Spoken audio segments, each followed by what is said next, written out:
Good morning if you're on the tubies. That is UBs. I'm adjusting your camera. There we go. Perfect. All right. Thanks for coming in. Oh my gosh, Annie, you literally got in here. I just pushed live and you were like immediately in here. That was amazing. Annie, congratulations, girl. You are the first one in today.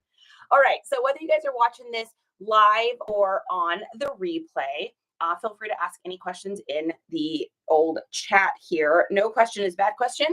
What we're going to be doing today is doing shipping. So if you're watching this on the replay, you might want to fast forward here for just a second as we welcome in everybody and get the party started. Scripted, welcome in today. And Victoria Wade 29, not Victoria Wade 28. We don't want that person in here. Just kidding. Hi, Victoria. Stephanie, welcome in. Auntie is here this morning. Good morning, you guys. And Thrifty is here. It's technically still morning where I am at, so I'm allowed to say that. Hey, Joanne and Joan. Ruth, welcome in. I'm happy to see you, Ruth. Always good to see you. Hello. Oh my goodness, guys, we have so much stuff to ship out today. It is a crazy beginning of the month extravaganza. We sold a lot of stuff. So we're going to be shipping, and we'll probably end up talking a little Poshmark situation unless you guys are totally burnt out about talking about it, and then we don't have to. Hi, Tans. Ruth, you're awesome. I know you are, but what am I? Hey, Lola, welcome in. Okay, let's get this back just a little bit. There we go. We got our cute little Halloween-y things going on here. It is 100% October and 100% awesome. Love October because October means it is my son's birthday month, and it's also Justin's. Justin is a Halloween baby. Tan says, I sold 2 things on Poshmark today. Woohoo! Fantastic. Question, Tans, was it stuff that was like newer sales? Was it stuff that was already had offers on it? And is it lower price things or higher price things? I think we're all just trying to get a metric for how this is going to go. Vanessa's here. The kitschy mushroom. Hey, yo, Big E. Oh my gosh, I'm happy to see you. I haven't seen you in a day or so. Ruth says, my son too, he's 16 and driving. Oh my gosh, it's so weird when they hit those milestones and you're just like, oh my gosh, how is it even possible that that's already happened? Like, it's so crazy. Vanessa, every time I see the mushroom emoji in my phone, I always think of you now. You have officially taken over the mushroom emote for forever in my brain. Hey, Cutthroat, what is going on? Old inventory, one sold for 38 and one for 17. Ooh, that's great. That's good. So there would have been about a, $232 fee on the 17 and probably a $438 or $538 on the 38, if I'm not mistaken. Yeah, Vanessa, you've carved out a piece in the old brain skis. Vicky, welcome in. All right, you guys, let's get this going. We've got a lot of stuff to ship today. It was a hopping busy 36 hours. So this is going to be everything that sold yesterday, late night Wednesday, which I think was only like 1 or 2 items maybe. And then I think we sold a couple this morning. I think Justin's actually still pulling stuff because we've had a couple sales this morning. So let's do this. Let's get started here. What we're going to do is we're going to start with eBay first. Why am I starting with eBay? I'm starting with eBay first because eBay will ding you as a naughty puppy if you have to cancel an order because you can't find something. So that's always the fear. You head towards your inventory and you're like, oh my gosh, please let this be here. Please let this be here. It almost always is. But like, there's always that little, like, I don't know if you guys get that, but that nervousness of like, oh gosh, I hope I didn't mess up. We also had something that didn't have an inventory number in the description. So thankfully we were able to figure it out. And I do love that I keep all of my numbers and information in this book because it saves me all the time for when I forget to put my SKU number in things. My advertising degree is paid off. Vanessa, that's it. All of your student loans are washed away because you have now claimed the mushroom for marketing. That's really funny, actually. Tans, you got it. Okay, I thought that'd be about the fees. How many active listings do you have? Ooh, that's a good question. I don't know. Let's take a look. On eBay, we've got 853. I seem to get up to like 900 and then it goes back down again. I go up and it goes down. It always hovers around there for some reason for me, which is interesting. I had that twice in the last 24 hours, but thankfully I found them. Oh, it's always like a panicky thing. Zero nervousness. What's that? Yeah. Felix is like, I don't know what you're talking about. What are you talking about? Not me. Felix is cool as a cat. Get it? Did you see what I did there? Felix the cat. All right. We're over on eBay. Let's do this. The first thing we've got here. Oh, hey, honey. Can you roll me in the roll cart, babe? Please and thank you. Roll cart instead of roll call. That was really funny. That's the first time you told that one. Roll cart. Oh, and we need to get bags. What are we doing this morning, kids? My gosh. She has not had enough coffee yet today. Nothing is put together. Everyone, she's unprepared. All right, let's get some bags up here. So we got a place to put stuff. How many things are you guys shipping out today? What are you guys shipping out today? What is your best sell item over the last couple of days? I think ours is a Farm Rio jumper. I think is probably our best one. But okay, so we need SKU number 1036. Where are you? Yeah, I need that roll cart, honey, so I don't have to go off camera. Okay, so 1036 is going to be a pair of 7 for all mankind. Now this is a easy sell for me. These always sell. They're not like super high priced items, but I'm usually getting them for $1. I am the holler for $1 girl. I know a lot of people would hold out for like 24 bucks maybe on these or 25 bucks. I sold these for $19.75 over on eBay. I got these at a garage sale in Manette, Washington. I do remember where I got these. And I got them at the same time. I got a pair of canvas white on blue Nikes and a couple other pair of 7 for Mankind shorts. I paid $1 for these. So $19.75 is a great profit as far as I'm concerned. So my pricing goes as follow. My COG, my cost of goods is so low. I literally don't usually pay more than $3 for anything. And so I'm able to like be a little negotiable with my pricing, and I am able to kind of undercut the other prices around it by like $1 or $2, and that helps. Now I do pad my shipping a little bit, which helps bring in and cover those original costs or the fees. But you know, it all comes out in the wash, and that's just how I do it. If you do it differently, no shade, no harm, no foul. We all do it our own ways, right? Okay. The other thing is I am not going to be shipping these in eBay. I'm going to be shipping these using Pirate Ship. And if you're newer to reselling, welcome. There's a great resource out there for you, and it is called Pirate Ship. And what it is it's an outside place for you to be able to ship orders from. They use UPS and USPS and FedEx and all of that. What they do is they pay those companies like a bulk freight price. And so then they're able to offer you discounted shipping. Now, that's not going to be true for everybody. Some people will find that it is less expensive for them to just ship straight out of eBay. And a lot of that has to do with where you're on the country. So I'm in Texas, baby. And where I'm at, where I ship out, it is always less expensive for me to ship in Pirate Ship than it is to ship out of eBay. So I always do all of my shipping and on Pirate Ship for anything that's over 1 pound.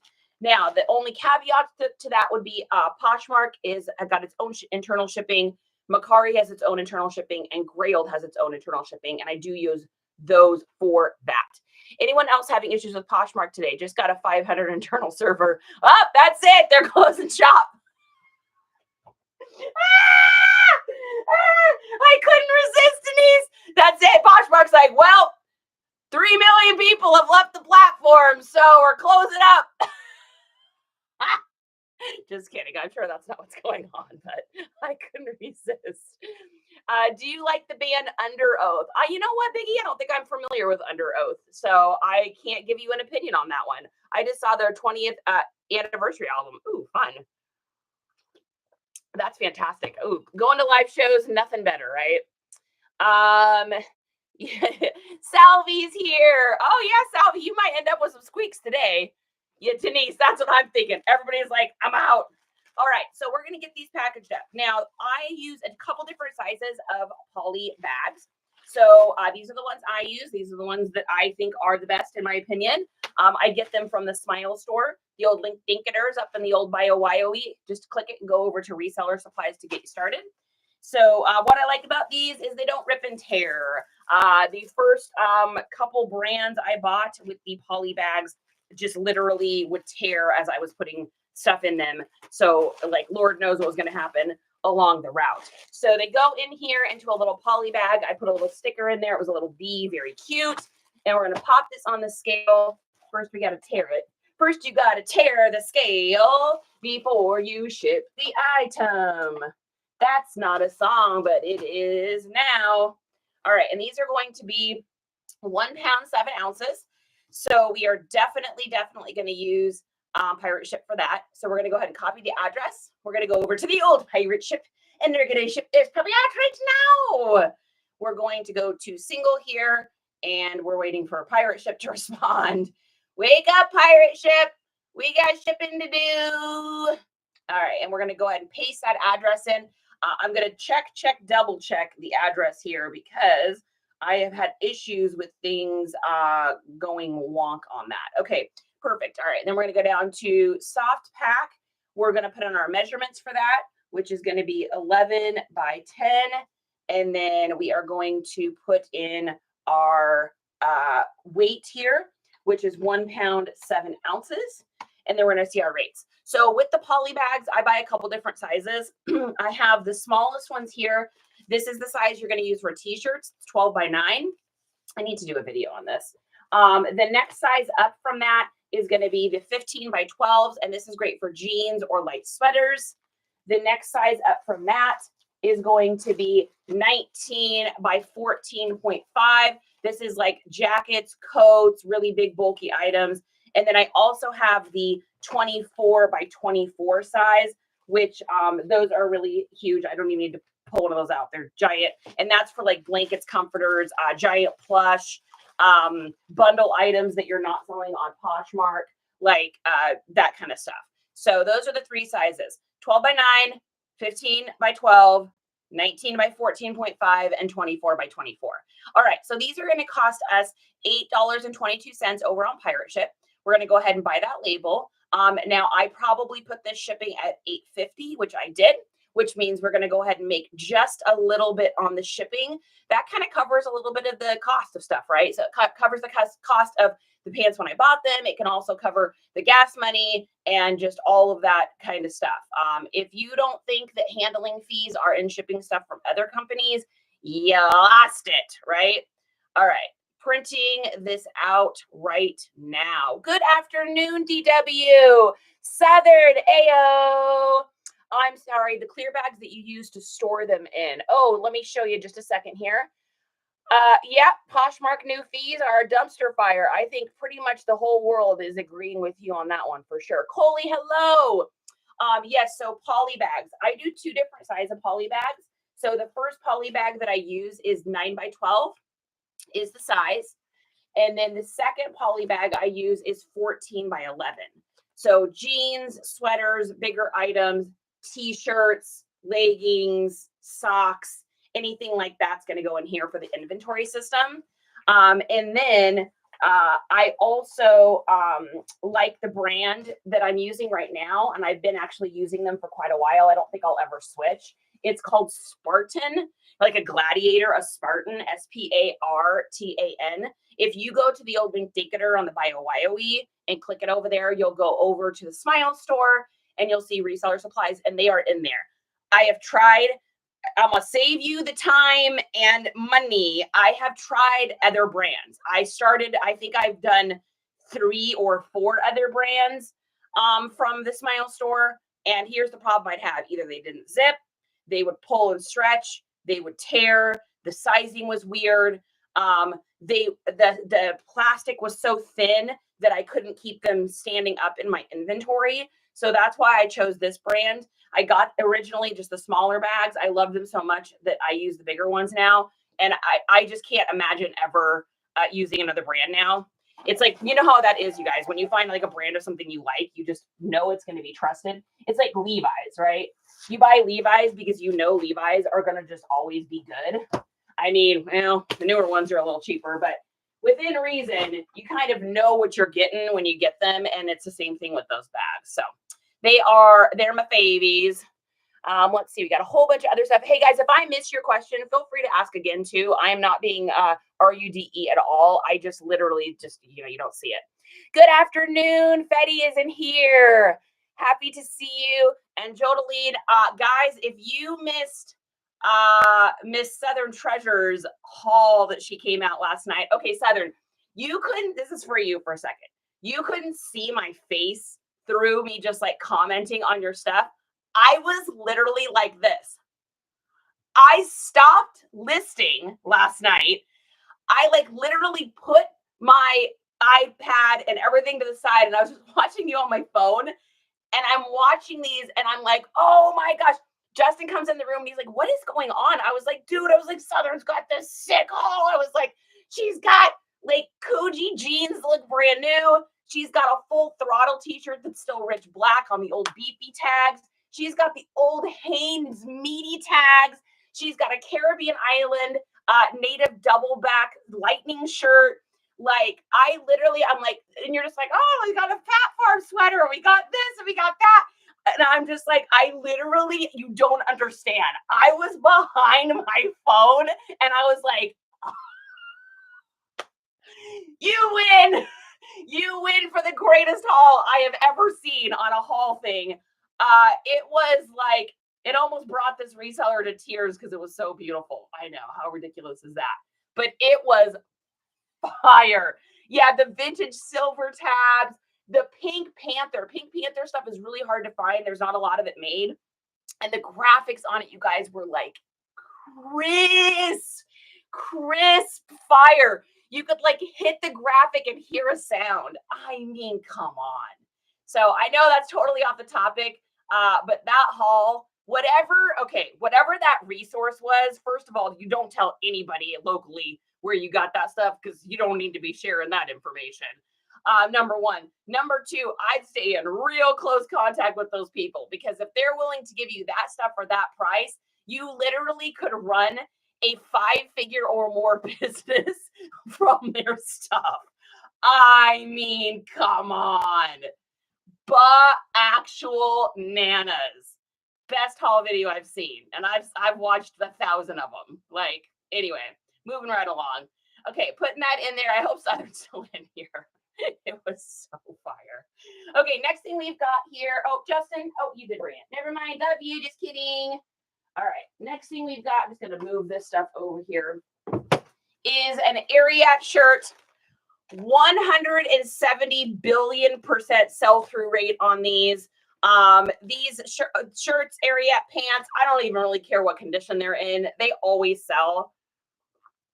So if you can get them for a good price, I would highly recommend getting them. All right, this is going to be under a pound, so we're going to ship this straight and out of eBay here. We're going to look at 10 ounces probably.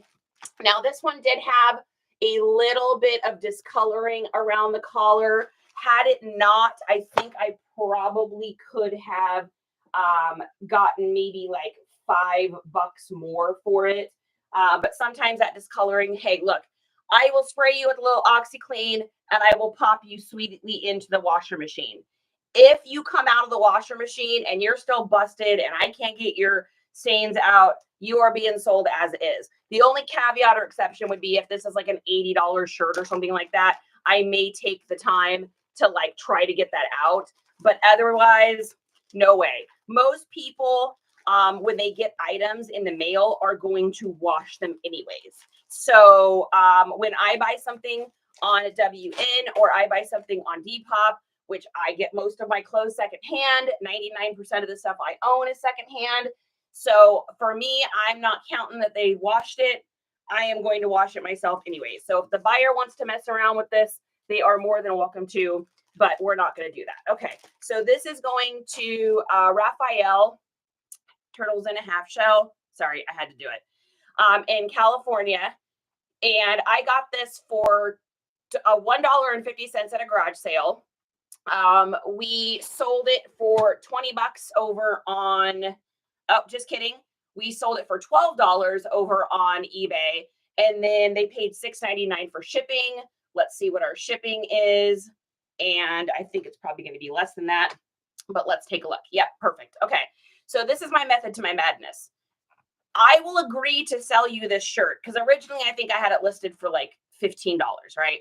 I will sell you this shirt for $12 because I know that my shipping is padded. And I'm going to give you an example. So I charged $6.99 for shipping on this. The shipping is only $5.32. So I made $1.68 or something on that. That literally covered my cost of that original item because I paid $1.50 for it.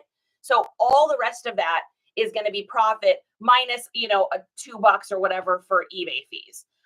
So that's how I work. I pad my shipping just a little bit. It doesn't have to be crazy, but I've had my shipping. Now, if I had been shipping this to Seattle, or if I had been shipping this to New York, because those are or Maine, those are really far from me, then it probably would have eaten all that up. So I'm just kind of gambling that the G word, I'm just kind of seeing if that will pay off for me doing it that way. So, and it usually does. Every once in a while, it'll eat up all the shipping costs, but it's kind of rare. Yes, I found out we're not supposed to do the G word anymore. Man, at this point, there's so many words I have to be careful of that it's like too much. Okay, next thing we've got over there is another shirt. This was a really cool one. I got so many lowball offers on this one. I was happy for it to go only because I was tired of answering the offers on this.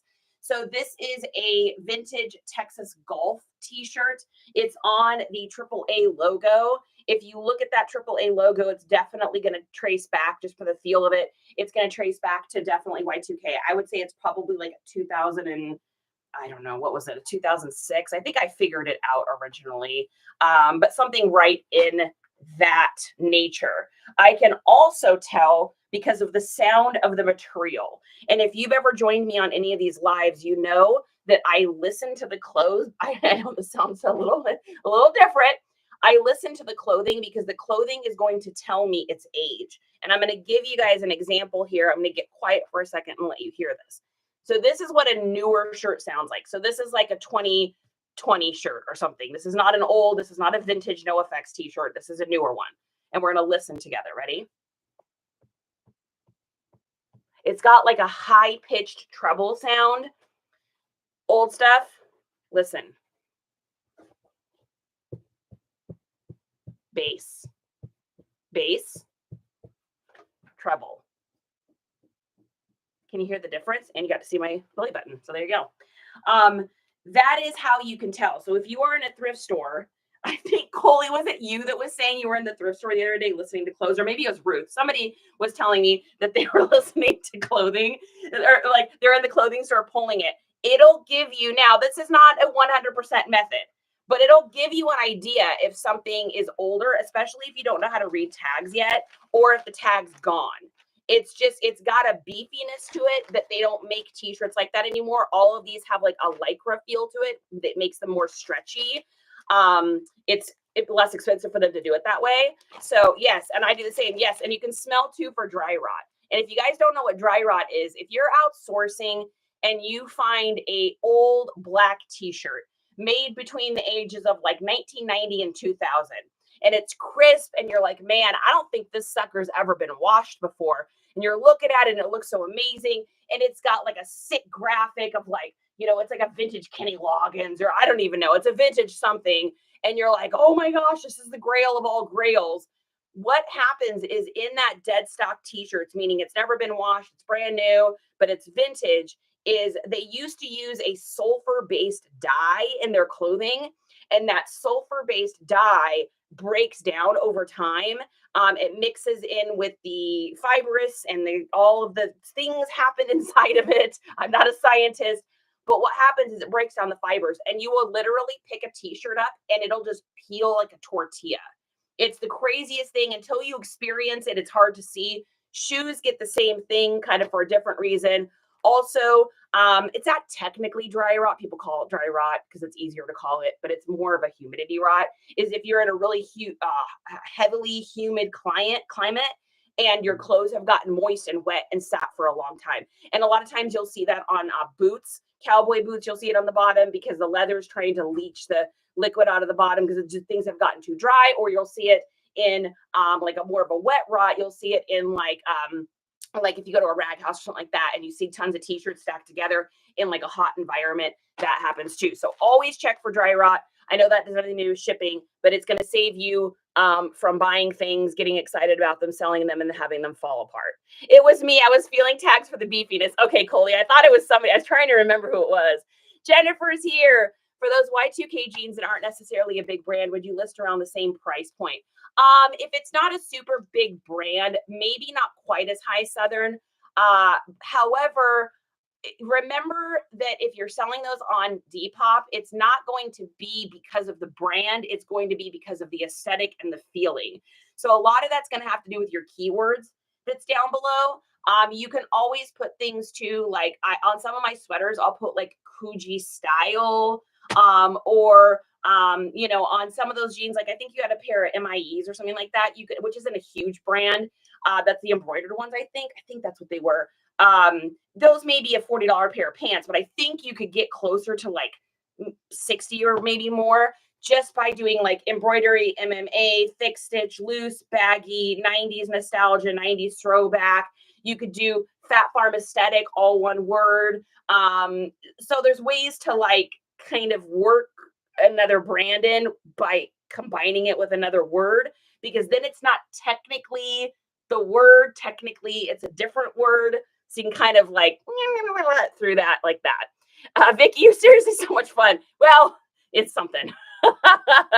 Hydrosis. Riz is here. You know Riz is here when the information is being dropped. I still don't know what the trick is with the Reynolds foil. Mrs. Risner. Hey, Oasis. Holy ravioli. I got to write all these down. Okay, Southern. I promise you guys, I'm going to work on this. It is a Post-it note up on the TV. I have got to get these all down somewhere because they literally live inside of this crazed situation up here. And this crazed situation needs to get it out of her brain. It just, me sitting down to do something like that is literally like a torturous situation. So, yo, Jem is here. Love it. All right, so Texas Golf, what do we get this for?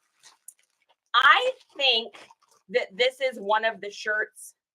I'm trying to remember. It's two different places. Either I got it at a garage sale for $1, or I had got a whole bunch of Texas sports, Texas Rangers, Texas Longhorns stuff from a guy locally. It was free clothing that I saw on Facebook. This is why you never snooze on this stuff.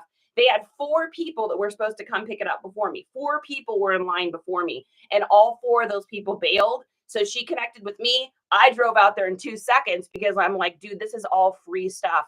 And we have made hundreds and hundreds and hundreds of dollars off of that. So I feel like that's potentially where this is from. However, like I said, it could actually be from a garage sale. I pick up so much stuff now that it is like becoming harder and harder every single day to remember where I got stuff from. Okay, so this is going to be 9 ounces. Obviously, we're going right into eBay for this. So we're going to say I paid $1 for it. It could have been free. It sold for $16 on eBay plus $5.99 shipping. Our shipping was $4.95. Therefore, it covered my $1 if I did pay for it. If I didn't pay for it, then that helped cover the eBay fees. And this is going to Eric in Texas. So that's why the shipping is so inexpensive, is because it is staying locally. You could create a template on Canva, the app, and easily upload your own pictures examples. I know I could do that, right? I could do so many things. I can do anything, but I can't do everything. It's just really, honestly, it's the taking the time to sit down and do it. If I'm going to do it, I want to do it right. Like, I'm not that person. Like, if I'm going to do something, it's going to be like real nice, Clark. Okay, next thing we got. Oh, baby. Can you grab me that little cardboard box that my thyroid stuff came in on? That's on the counter in the bedroom. Thank you. Okay. Next thing we've got. Did you hear me? No. Can you grab me that box that my thyroids were in? That's in the bedroom. Okay. Next thing we've got here is a magazine. Now, if you've ever joined me before here, you know this story, so I'll tell it quickly. I went to this garage sale, tons of musical equipment. Over in the box in the corner, there was this really old vintage looking banker's box. And I looked in it and I could see it was old magazines. And I wasn't going to go through the whole thing because I was like, dude, this stuff's got to be worth something, right? So I asked the guy how much he wanted. He wanted $20 for the whole box. There wound up being like 250, 300 magazines in there. Comics, old magazines, just old stuff dating back to like the 1950s. So this was one of the things that were in here. This is and all of them came with these old real estate things because he probably used to be a realtor or something. Like, look at how old this is. Look at how old this little advertising thing is. It's so old. Like, that house is this is a $200,000 house in Santa Ana. It's probably worth like $2 million or something. Ooh, you know what? That would be fun. Do you guys want to take a second and just see? Wow. So, what's that? Oh, thank you, baby. So let's look. All right, we're gonna go to. Let's go to what is the Zillow? Thank you. We're gonna go to Zillow. This is so 100% not reselling, but I am just like so curious what this house is worth now. Let's take a look. Anybody else curious? If curiosity strikes, this is how my brain works. I have to immediately look stuff up. It's the A to the D to the H to the D, D, D. All right. So we're going to go with the address here. And it's W7th. This is so silly, right? But I really want to know this. Okay. So this house, oh my gosh.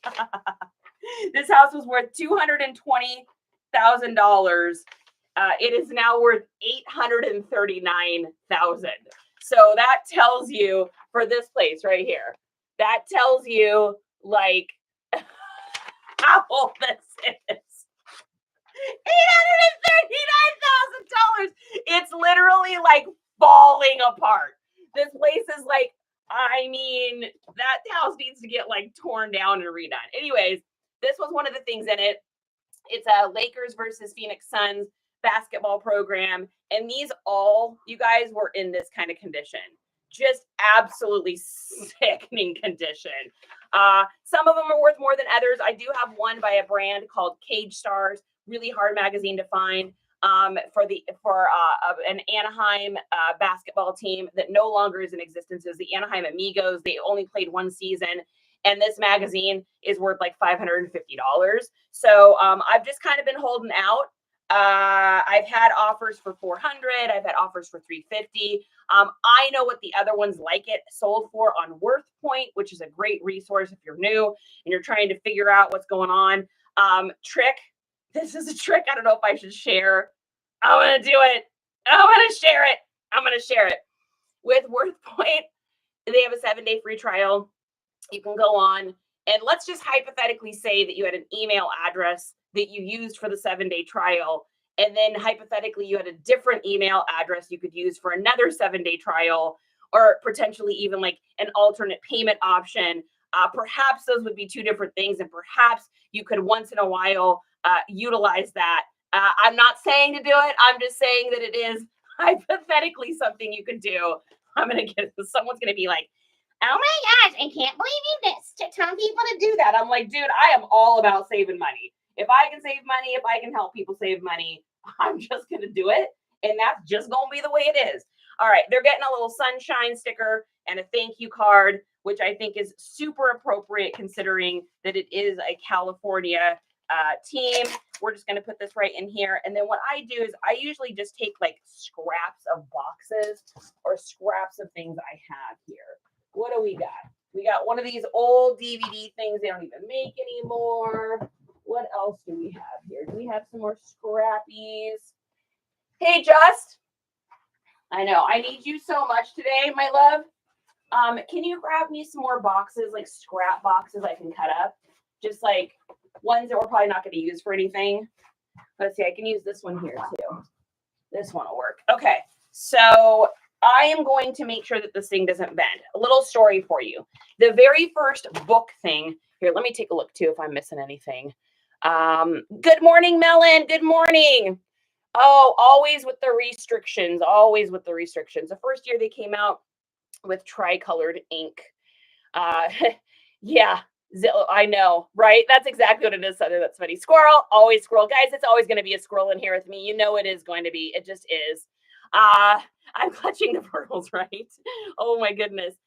Yes, and Thrifty, thank you for pinning that. Anybody that can donate anything for the Helene victims, if you guys haven't seen those videos, I mean, come on. Like, I feel like, I don't know if this is weird to say too, I feel like it's not getting much like traction out in the media other than the people sharing about it that are just like your average humans like us. I don't know. Maybe it's because of the election stuff or something, but I feel like I should be seeing more about it because it's like a serious situation. So I appreciate you doing that too, Thrifty. Yes, fire info right there. I mean, I'm just saying, I'm not saying that I'm saying, but I'm just saying. You are correct. Yeah, it is absolutely insane, a little insane. In fact, I once had a pet squirrel and ended up like him. It's really nutty. Ba, ba, ba, ba, da, ba. Hey, I see what you did there. Okay, so what I'm going to do is I am going to use some boxes here. I could use that. What do we got in here? What's in the box? What's in the box? All right, we're going to use this one. We're going to bust out one of our gadgets. Southern, this one's for you. I love this thing. I will never use scissors again in my whole life. Except for things that don't hurt my hands. I did hair for a very long time, so I like literally trashed my wrists. So I have this little motorized thing here that cuts cardboard that fast. So we are going to we're going to utilize this for our thing. We're going to cut up this old box that I've had sitting here forever that I haven't used for anything. And we are going to get this sucker wrapped. So a little story. First book I ever sent out, it was a cookbook type thing that had a plastic cover on the outside. Super cool, super awesome. Here was the problem.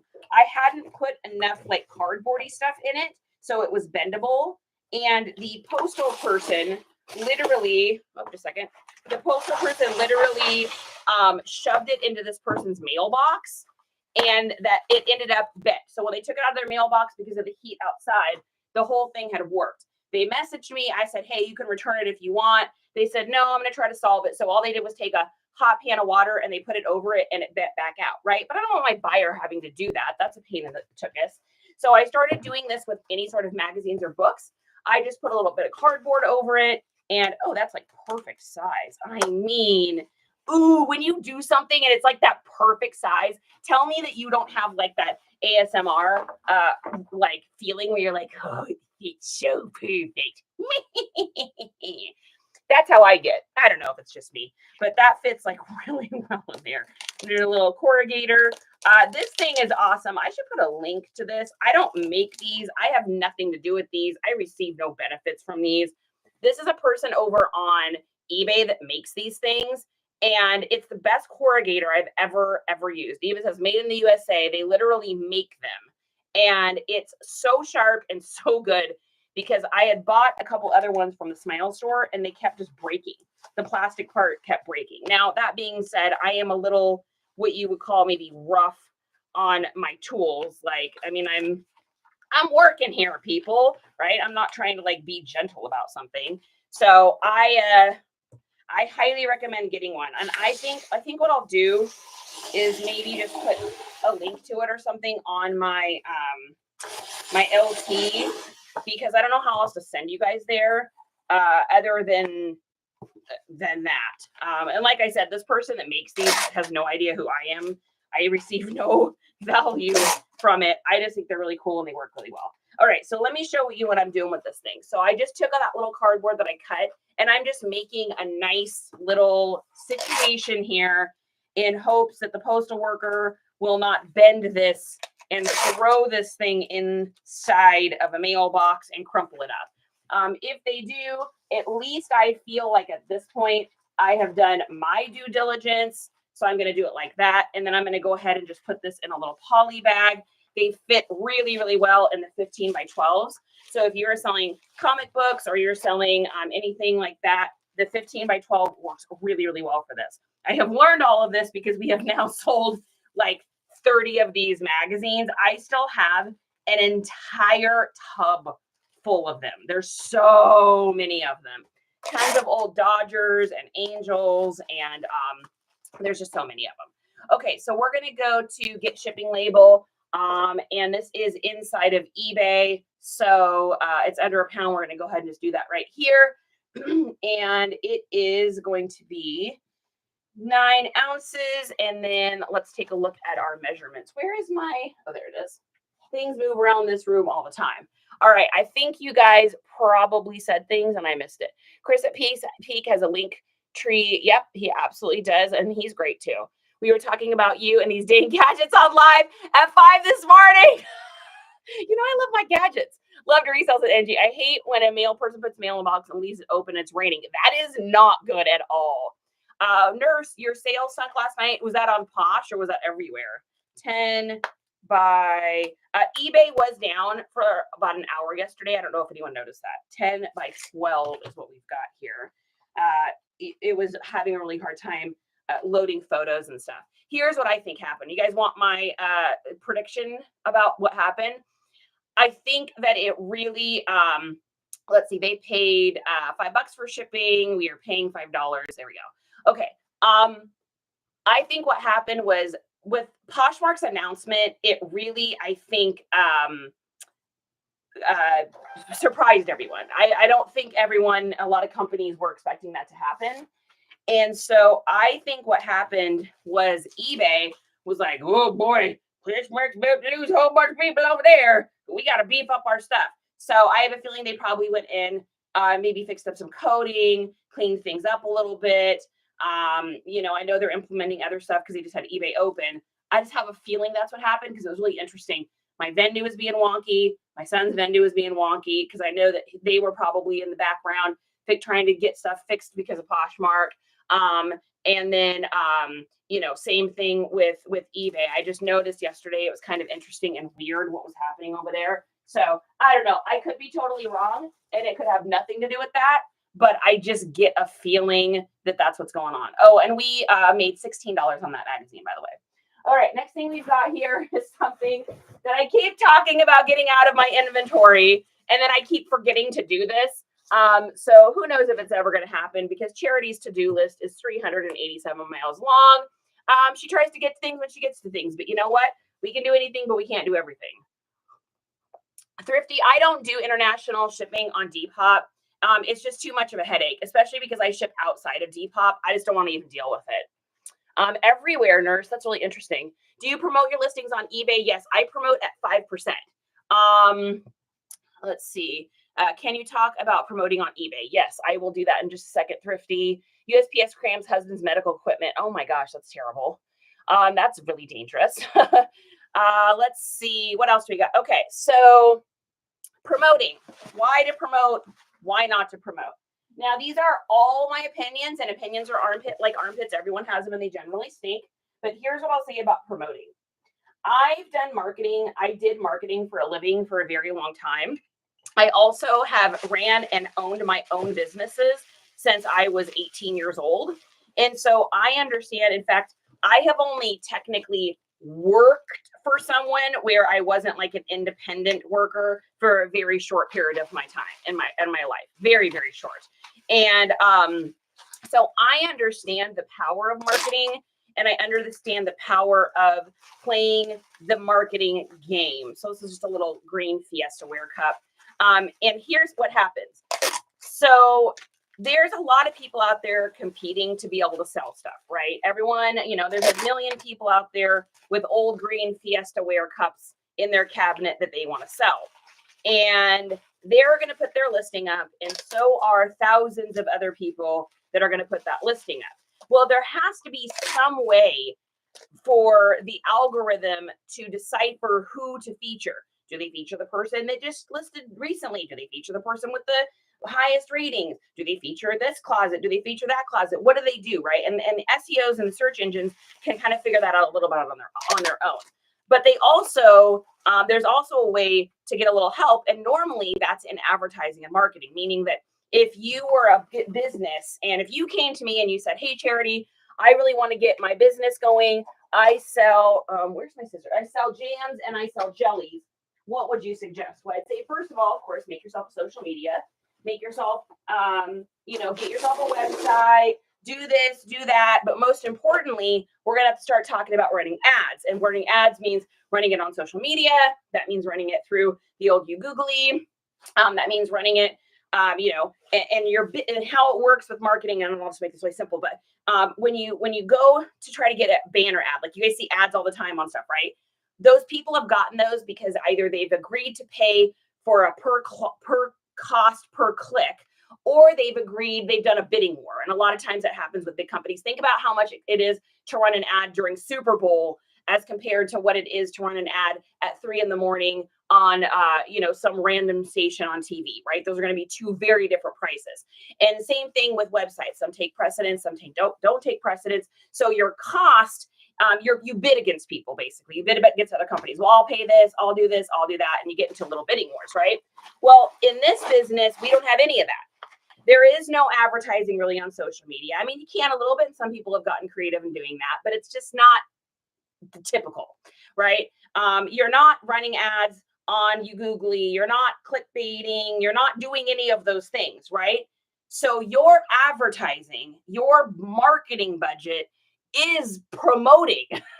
That is what that is. And a lot of people think of it as eBay taking more money. Well, you know what? They get more money. Why? It's their website. We didn't create it. They have managed to create a place where we all come and we all hang out and we all sell stuff, not because we have to, but because we want to. And that's where the opportunity is, because that's where everybody is, right? Just like if you started your own social media platform right now and you're like, wow, there's like 2 people on here. Well, yeah, because there's a million other social media platforms out there. The fact that TikTok has been able to get as big as they got in this era is unprecedented. We've never seen anything like that before, right? So when you're promoting, if you can change your way of thinking from, oh man, I can't believe I'm giving them even more money, to changing it to, oh, okay, this is just my marketing and advertising budget, it'll stop feeling like they're taking money from you, and it'll start feeling like you're playing and working the system. So I promote everywhere. The only place I haven't promoted is Poshmark, because I don't think it helps there, 1. And 2, because they make you pay per click. And I don't agree with that. Even when I did marketing for companies and I would help them run their marketing campaigns, I would always encourage people to do more of the traditional small bids, or finding places you could advertise where they say, okay, we're going to give you this many views for this $1 amount. That's a better way, in my opinion, because people accidentally click on stuff all the time. So I don't agree with the way they do it over there. I think most of us don't agree with a lot of stuff that's going on over there. So for me personally, we're going to cut the edges off this because this just made this over a pound. So for me personally, I am not going to advertise over there, but I do boost on Depop. I promote on eBay. And I would do other places if I felt like I needed to. Now, that being said, I don't feel like I need to, like I said, on Poshmark. And I think with what's going on with Posh, it's going to be very interesting what's going to happen over there. So this is a little trick. If you're getting ready to box something up, I hope that answered your question.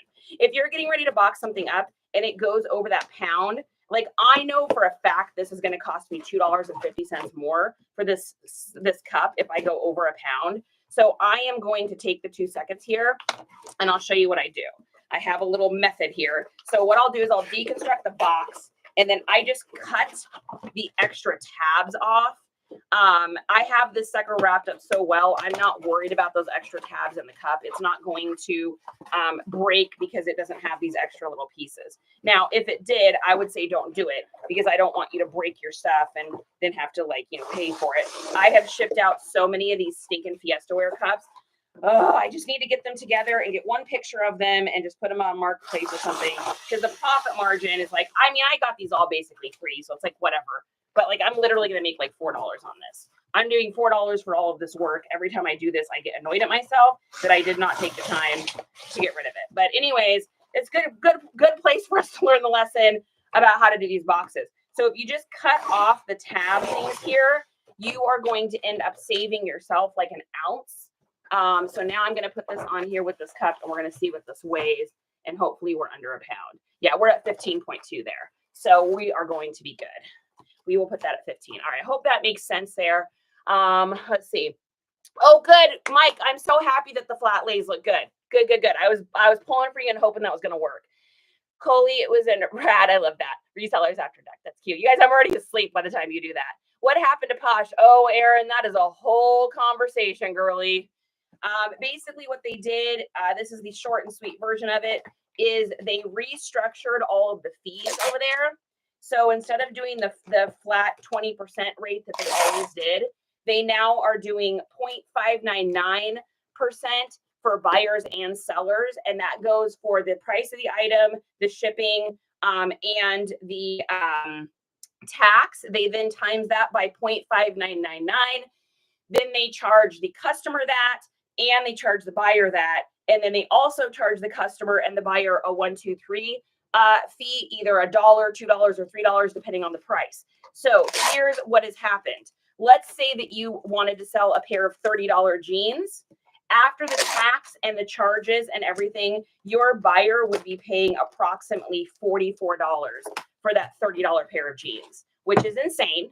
I think what they're hoping is two things. I think they're hoping to sell higher priced items over on Poshmark, so people aren't shipping everything in priority for these little tiny rinky-dink things. And I think that they're also trying to cater towards like more of the Posh ambassadors and really heavy sellers that list all the time versus just your average person selling on Poshmark. The reason I think that is because Posh ambassadors, we are all getting a deal where we have our we can offer less expensive shipping, and Poshmark will eat the cost of that. However, that being said, that's only going to go on till December 31st. And then there's going to be some mystery thing that they announce, which they have not announced yet, unless I missed it. And at that point, they are going to, I believe what will happen is they will put those fees onto the seller, and that seller will have to eat the cost, probably doing like what they're calling the Posh Pass. My husband runs a delivery service, so we understand how this works. And by delivery, I mean like delivering things to people's houses, like a DoorDashy kind of situation. We understand what these passes mean.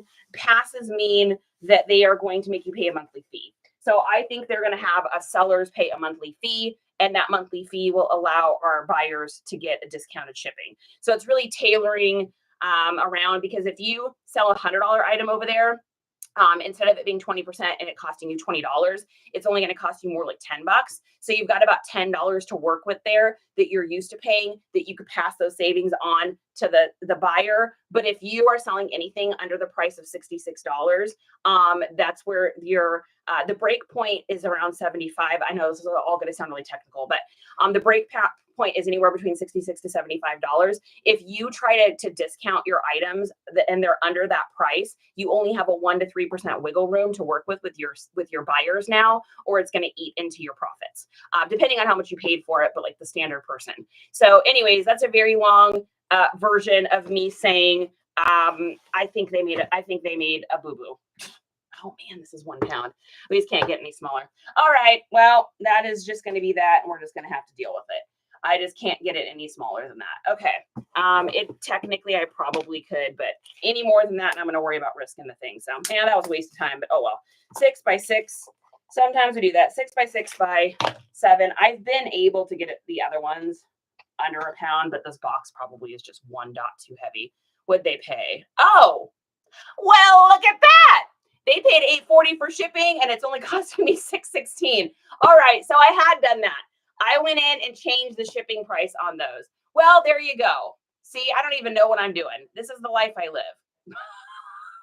Welcome to the mess. It's called my life. All right, Teresa in Oklahoma, your cute little mug's on the way. She's all nice and snuggled in there. Let's just hope she doesn't end up, with a handle missing or something when it gets there.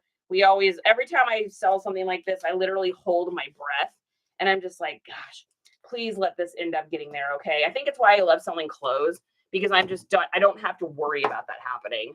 All right, this is going ground advantage. She feels snuggly, moving right along. We have so much stuff to ship today. Oh my gosh, you guys. Literally so much stuff to ship today.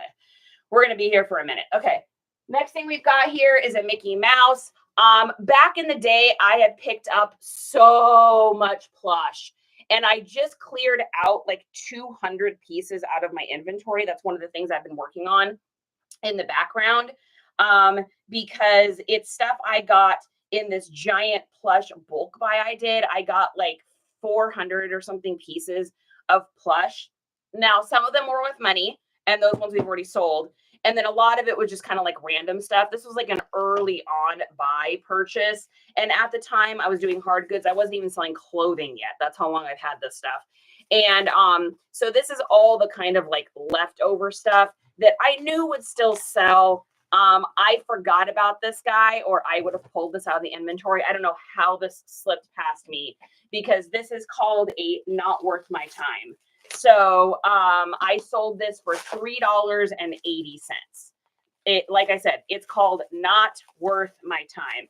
Time is money. Money is time. However, I sold it. I need to respect it. And so I'm going to put it into a little envelope thing. I'm going to make sure that it is wrapped nicely, because you know what? I don't want to be rude just because I sold something for less money than I expected that I totally forgot I even had. That is not the customer's fault. That is my fault. So we're going to pop him into a poly bag, actually, just because his ears, I don't want his ears to bend. And from the old you-know-where store, where I order things from every day, because if I have to go into a store, I literally feel like I'm going to die. I hate it so much. So I do as many things as I can online as humanly possible. All right, we're going to stick this in here. Little trick, create an envelope. Put the item in, then you take the top of the envelope, you fold it down, and now you have a nice little envelope to ship your item. So a little trick I found. I haven't seen anybody else ever do that. So it was just kind of one of those. One day I was like, how can I do this to where this isn't quite as bulky as it was? Because guys, every ounce counts, especially if you're doing flat rate shipping. So I like to cut off any edges that I don't need. Why would I keep those? There's literally 0 point in doing that. And then we're going to wrap this little guy up nice and neat. And then I'm going to take a look at comments, because I probably have missed a whole slew of situations. So if anyone hasn't commented what they think about the Posh, I am curious. I would like to read them. These are all kind of my thoughts. You guys might feel totally different, and that's totally fine. Let's see. Eileen, thank you so much for the follow. I really appreciate it. Nurse says my sale on Posh was 22.5%. Yeah, I saw that on when you commented yesterday. I was like, oh my gosh, Arizona. Yeah, I know, Nurse. It's just, do you source at the bins? No, I have never been to the bins. I am the holler for a dollar garage sale girl. I do garage sales, rummage sales, community sales, thrift sales.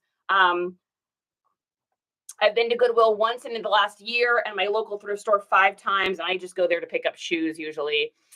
So yeah, no, I'm a garage sale girl. 2 huge community sales tomorrow, baby. I got the maps already. I got it laid out. I am ready. Faith, is it like Mercari? In my opinion, Mercari is better because it's not putting the fees on the buyer and the seller. It's just putting the fees on the seller or on the buyer. And that allows the seller to know that those buyers going to get those fees and maybe price accordingly. And it's not as convoluted and confusing. I think Poshmark, the way that they structured this, Justin and I were reading through all the little tidbits. And like I said, him and I both just understand the way this works because it is our backgrounds. And we're reading how they did it, and it is really interesting. In fact, their fee isn't even 5.999%. It's actually 5.998%. You will notice if you mathematically figure it out, there's always like a 1 to 2 cent difference. Anyways, caveat, silly thing to notice. But the whole thing is just convoluted and misleading would be the word. Misleading would be the word. I think they're trying to scale up to Real and the Trendy. Aaron, that's exactly what they're doing. That's what they're doing. They want you to sell bundles, and they want you to sell high price items. They are trying to move into being more of an elite store versus selling your everyday bread and butter, because the bread and butter is really where you're going to eat it over there. Yeah, and Bailey, I think so too. I think they're banking on this market happening. So from what I understand, I could be wrong about this, but I believe that they were bought out by maybe like South Korea or something like a couple years ago. And they're trying to mainstream things to make it more feel like a boutique. The problem is what they don't understand is there's this whole subculture on Poshmark. It is its own culture. It's its own universe and it's its own environment. And they're not, and the people that have bought it, and the companies and the corporation, the board members, and the numbers and the fiscal things they're trying to meet is not matching up with the community that's there. So I agree with you. I think it's going to be interesting to see what it transitions and moves into, because I think your average seller will be pulling away, is what I think. So think anyone of the professor at the University of Reselling questions? No, I haven't, Southern. Dude, no, because I spent an hour and a half looking at your amazing things last night instead of working. It's totally worth it. Hey, Romy, good morning. I need to take my dog for a walk, but I don't want to miss anything. And Bo's gold. Oh, well, Becca put it on the headphones, right? I'm very sad about Posh. My sales are down, hoping they make some changes. Yeah, I think you're right. You know, we all had an issue when Mercari did this. And it sucked. I could see it. I was like, it's going to be tough. And my Mercari sales definitely probably weren't as good as it could be. Now, at the time when Mercari did this, I wasn't a full-time reseller, so I wasn't really that big into it. Now I have been selling a ton of stuff on Poshmark. So now I have a feeling I'll be able to see what those percentage differences are going to be. And it's really tough. Yeah, convoluted and confusing is definitely the word. If the average seller pulls away from Posh, where do we go? So Jennifer, I think what's going to happen is a couple things could happen. Either Curtsy becomes something different than it is right now. So right now, Curtsy is like bread and butter athletic wear for women between the ages of 18 to 24. That's what sells over there. So I don't sell over there because I don't sell those kind of clothing. But if you're selling, Athletica, if you're selling, Lulu, if you're selling, Umbrella, there's a whole bunch of different brands. If you're selling those over there, you might do well over there on Curtsy. I don't know what their fee structures are. I got nothing. I just can see that being something. But all those Posh buyers are going to have somewhere to go. I noticed something last night. Are you guys ready for my story? 2 seconds and then we'll get back to this. So I had gotten, I got the weirdest message, and I'm going to read this here. I got a message from, you know how you have like where it says like your offers are in Poshmark. And then check this out. So it says your offer over for your Ariat, blah, blah, blah, was not sent to any likers. Offer a lower price to notify likers. And I'd never seen that before. Very strange. Then so that's on Poshmark. Then like 8 minutes later, I got a offer for the same item over on eBay. So follow me on that. It was sent to no likers on Poshmark, meaning someone viewed it but didn't like it. Or maybe they even got to the end and saw the fees. And then I got an offer for the same item over on eBay. Now, I don't know that it's the same person. I have no idea. I have no way of knowing that. It's just an interesting coincidence.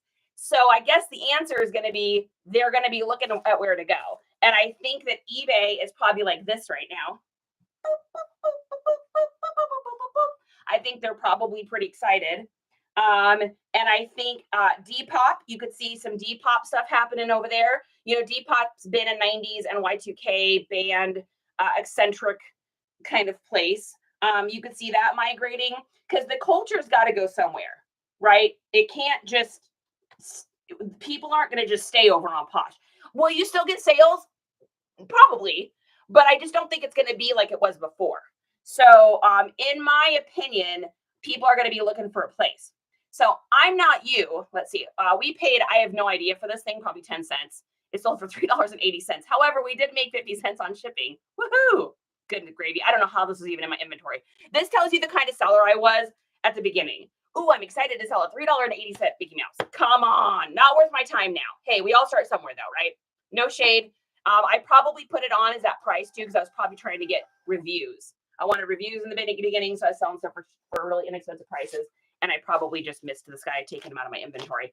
Anyways, what were we saying? Posh, my prediction.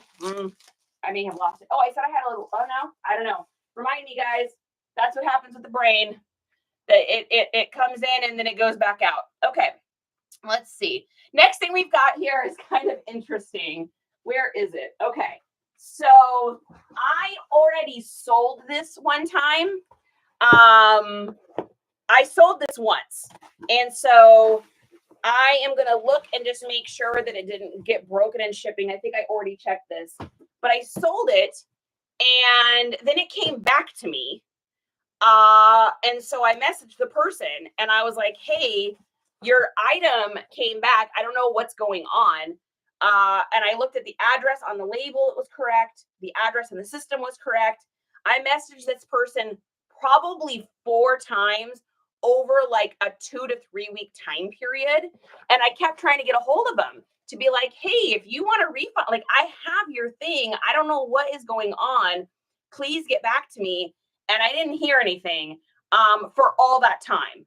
So I finally just let it go. And I was like, well, I'll wait to relist it and give this person time. So I put it back in my closet, forgot about it. So it sat in there for literally probably 2 months or maybe a month and a half, 2 months, even after I had connected with the person. So we are now like 3 or 4 months down the road. Maybe it might even be longer. I don't even know, you guys, because I don't even sell this kind of stuff anymore. And so I put it up for sale again. I never had to refund the person. So I made $65 for no reason. But what's great about it is how I got this thing. So I'm going to show you what it is. I don't want to take this out. Well, maybe I should just to make sure it's still okay. And I'll show you what it is. So I go to this sale and there's all this vintage stuff. And you guys have heard me talk about the one special item at a garage sale. Has everyone knows what I'm talking about when I talk about that? Okay, I think these wrapped up pretty good, but we're gonna check it again. So check this thing out, you guys. This has never been used. It still has the original stickers in there. It's never been used. This is an old penny gum machine, a wooden one. You put a penny in and then it'll spit you out a gumball. This literally, it's got a little, distressing on the front there, but it still has the gumball thing, the advertisement in the inside. This thing's literally never been used. Super, super cool. All right, let me take a look. Did I miss anything too? On Posh, if you previously had an offer on that listing, use the offer to likers on your new. I'm not sure what you mean by that, Romy. I've had that happen before with eBay and offer up with the same buyer. I'd love to have a list of all platforms and best things to sell on. I have actually, you know what, Golden? I have that on my list of things to do. If I missed anybody else, I apologize. Yeah. Okay. Coors Light sign, it was like 180 and never asked for a refund. Aaron, high five to that one, girl. All right. So it even has the old knock on wood label down there. So, I mean, I feel like I did everything I could potentially and possibly do for this customer. And I had asked, this was a while ago, I had asked in a group, like, what do you guys do when this happens? And I had someone comment something and I hadn't really thought about it. And they said, what could have happened is the person could have left the mortal coil, perhaps. And they're not, that's not receiving mail anymore. Or something along those lines. And I never really thought about that. And I hope that's not what happened. But you don't think about that kind of stuff until you're like, oh, right. So yeah, so we're just going to wrap this back up. I had taken 2 busted old boxes and just put them together. And then we're doing, for this kind of stuff, I always do box in a box. So I am going to box this and then I'm going to wrap it and box it again, because this is just so fragile. So we're going to put a little extra bubble wrap. We're going to put some foam. We'll do foam because my bubble wrap's way over there. We're going to do some foam and we're going to get this sucker wrapped up really nicely. So this sold for, I took an offer on this one for $45.60 and they paid a pretty hefty amount for shipping. So I think we'll probably either make a little on that or it'll cover just the exact cost. Oh, how I got this. That's what I was going to tell you guys. Okay, so we're at this sale And you guys have heard me talk about the one special item. So this is a little tip, this will help you at garage sales. If you can identify at a yard sale what a person's special item is, then you'll know what to compliment them on. You'll know pretty much what not to buy because they probably don't really want to sell it, or they've become emotionally or financially attached to that item. So they want some outrageous price for that item. And if you've ever garage saled, you know exactly what I'm talking about. Okay, so here's what happens. I go to this sale and I can already tell that this is going to be the special item. There's a bunch of other vintage stuff, but just judging by the way it's placed on this table, I'm like, oh, yep, that's the special item. So I ask them how much, do they want for it? So a lot of times I will ask the price of the special item. And the reason I'll do that is because I can get a metric for what they want for that. Then I'll ask them what a different item is, and then I can see what the distance is. Like if the distance is really close, it probably means everything's going to be overpriced. If the distance is really far, if they want $50 for this item and $3 for this item, then I know that's just the special item and everything else here is going to be reasonably priced. If something's 45 and then they want 42 for the next thing I ask, then I'm probably going to turn and burn and leave the sale and say, okay, thanks. Well, nothing from you today. I hope you sell everything, right? That's a little bit of sourdough bread. That's okay. She had a snack. Okay. So I see a vintage Olympia sign, Olympia beer sign. They want $2 for it. I'm like, okay, because I'm going to sell that for $60. And so I'd asked them about this. The lady pulls up the phone, looks on eBay, sees one for sale on eBay for like, I don't know, $70 or something like that. Doesn't understand sold comps. And you know what? I'm not there to explain it to them because A, that's not my job. And B, my job is to be a reseller. So if I explain to them how to do that, they're going to ask me how I know how to do that. And then I'm going to have to say, well, because I'm a reseller. And then I'm going to get Karen telling me that I'm, scuzzballs because I'm reselling and upcycling things. How dare I not own a corporate store and offer unreasonably priced items to people? That's just crazy, right? So she's like, well, I mean, this says we'd have to get at least 40 for it. So I'm like, okay. In my mind, I'm like, I will give you $30 for this because we're in a wheel and deal. But I'm going to get so much other stuff at an unreasonably cheap price that it's going to make it worth it. So what I did is I went around and collected all this old vintage decor, you guys. Old beer signs. This guy had owned a bar in town. So he had old ashtrays that had never been used, all this old like Budweiser, Michelob, Olympia, all these bread and butter brands, brand new vintage dead stock decorations, garage blow-ups. I mean, I probably sold 50 items from this garage sale. It's all been sold except for this one. So I get up to the front and I'm like, okay, what are you thinking? Now the old guy there is just like, oh no, what do you give it to me for, right? I love those guys. Those guys and me were like this. I'm like, dude, I will take all this off your hands for $20. And they usually say, oh yeah, $20. That sounds great, right? That their name is Peepaw. Their name really probably is like, Douglas the Fourth. He's been working out in the barn for 50 years. He just wants to go back out and work on his 1957 Chevy. He don't want to be doing the garage sale. We got talked into it. Okay, so I love those guys.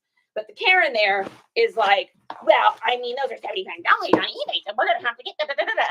And I'm just listening to her, and I'm just like, okay, well, here's what I can do. I'm willing to do like $1 or $2 on all these things. I mean, come on, you guys. And I'll do $30 on that. Oh, so yeah. I'm like, I know. I was like, then you'd have to sell it on there. You got to pay those fees and stuff. I mean, the eBay I've heard is pretty steep. Wink, wink. She's like, oh yeah, that's right.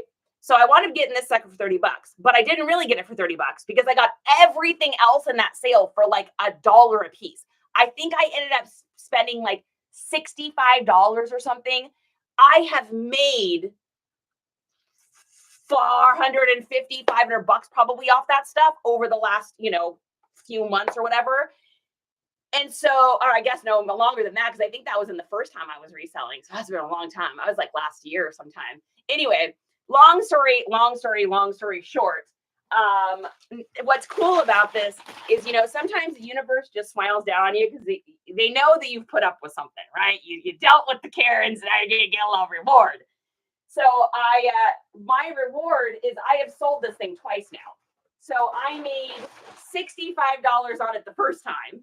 I've made $45 on it the next time. So technically, Karen, I made more money than the eBay listing you were looking at. Nana, nana, boo, boo, stick your face in doo-doo. That's my childish moment for the day. Because those people literally drive me crazy. Like, come on. I always want to say to those people, like, are you even a human? Like, what are you made of? Do you wake up in the morning and, like, smack your husband on the back of his neck and say, get up, Michael, make me some breakfast and some coffee? Like, that's what I imagine those people. Like, that was so childish of me, but that's okay. That's what we're doing. So we're doing box in a box. So I wrap it in a box first, and then I'm going to put it in here, and then I'm going to pad the living bejeebas out of this, and then we're going to repackage this up. I figure if it made it to the place it was supposed to go to and back once in this box doing it this way, then it surely will make it a second time. Because like I said, we already sold the sucker once. So it made it. It's going again. Times 2 penny candy. All right. Down south, Mike, what is going on, Arizona? How dare you, Charity? Arizona and I are garage sale and BFFs. I would love to go garage sale with Arizona. I think we'd have a fun time. He'd be over there looking at like the toys and collectibles. I'd be like going through and scanning for Y2K and Levi's. Hey, Clark, thanks for the follow. Oh my goodness. Okay, let's see. Did I miss anything else, guys? Sorry if I did. Salvi, very immature. Hey, I definitely never claimed to be that. One of my favorite songs is by the Descendants, and it's called I Don't Want to Grow Up. Are you relisting items or marking quantity to 1 when it sells quantity goes to 0? Aaron, I'm not sure what you mean about that one. If I have multiples of an item, I will always put multiples. If I relist and delist, like on this one, it was sold. So I had to create a whole new listing for it. And I just did sell similar on my own listing. So all the information was already there. I feel bad for Michael. I know. It's funny because I always think about like the kids and the partners of the people that are like married to the Karen. And guys can be Karens too. You guys don't get to sneak out. Is there a male version of the Karen? Is there like a saying for that? I don't know if there is. That's funny. Okay. So we are going to cover the original label here. And for sure, we're going to go into pirate ship for this one because it's definitely heavy. So this is going to Ryan in Illinois, and he paid $12.99 for shipping. Let's take a look and see what we got here. So single, paste, and what is our dimensions? Carl, Kevin, Kyle. I think it's Kevin. Is it Kevin? Courtesy buy on the premium item. Yeah, Riz, that's a great way of putting it. It was a courtesy buy on the premium item because I knew I was going to get it for a good price because I was getting everything else. It's like, oh well, since you're giving me such a good deal on all this other stuff, Karen, I will certainly pay you for your penny candy machine.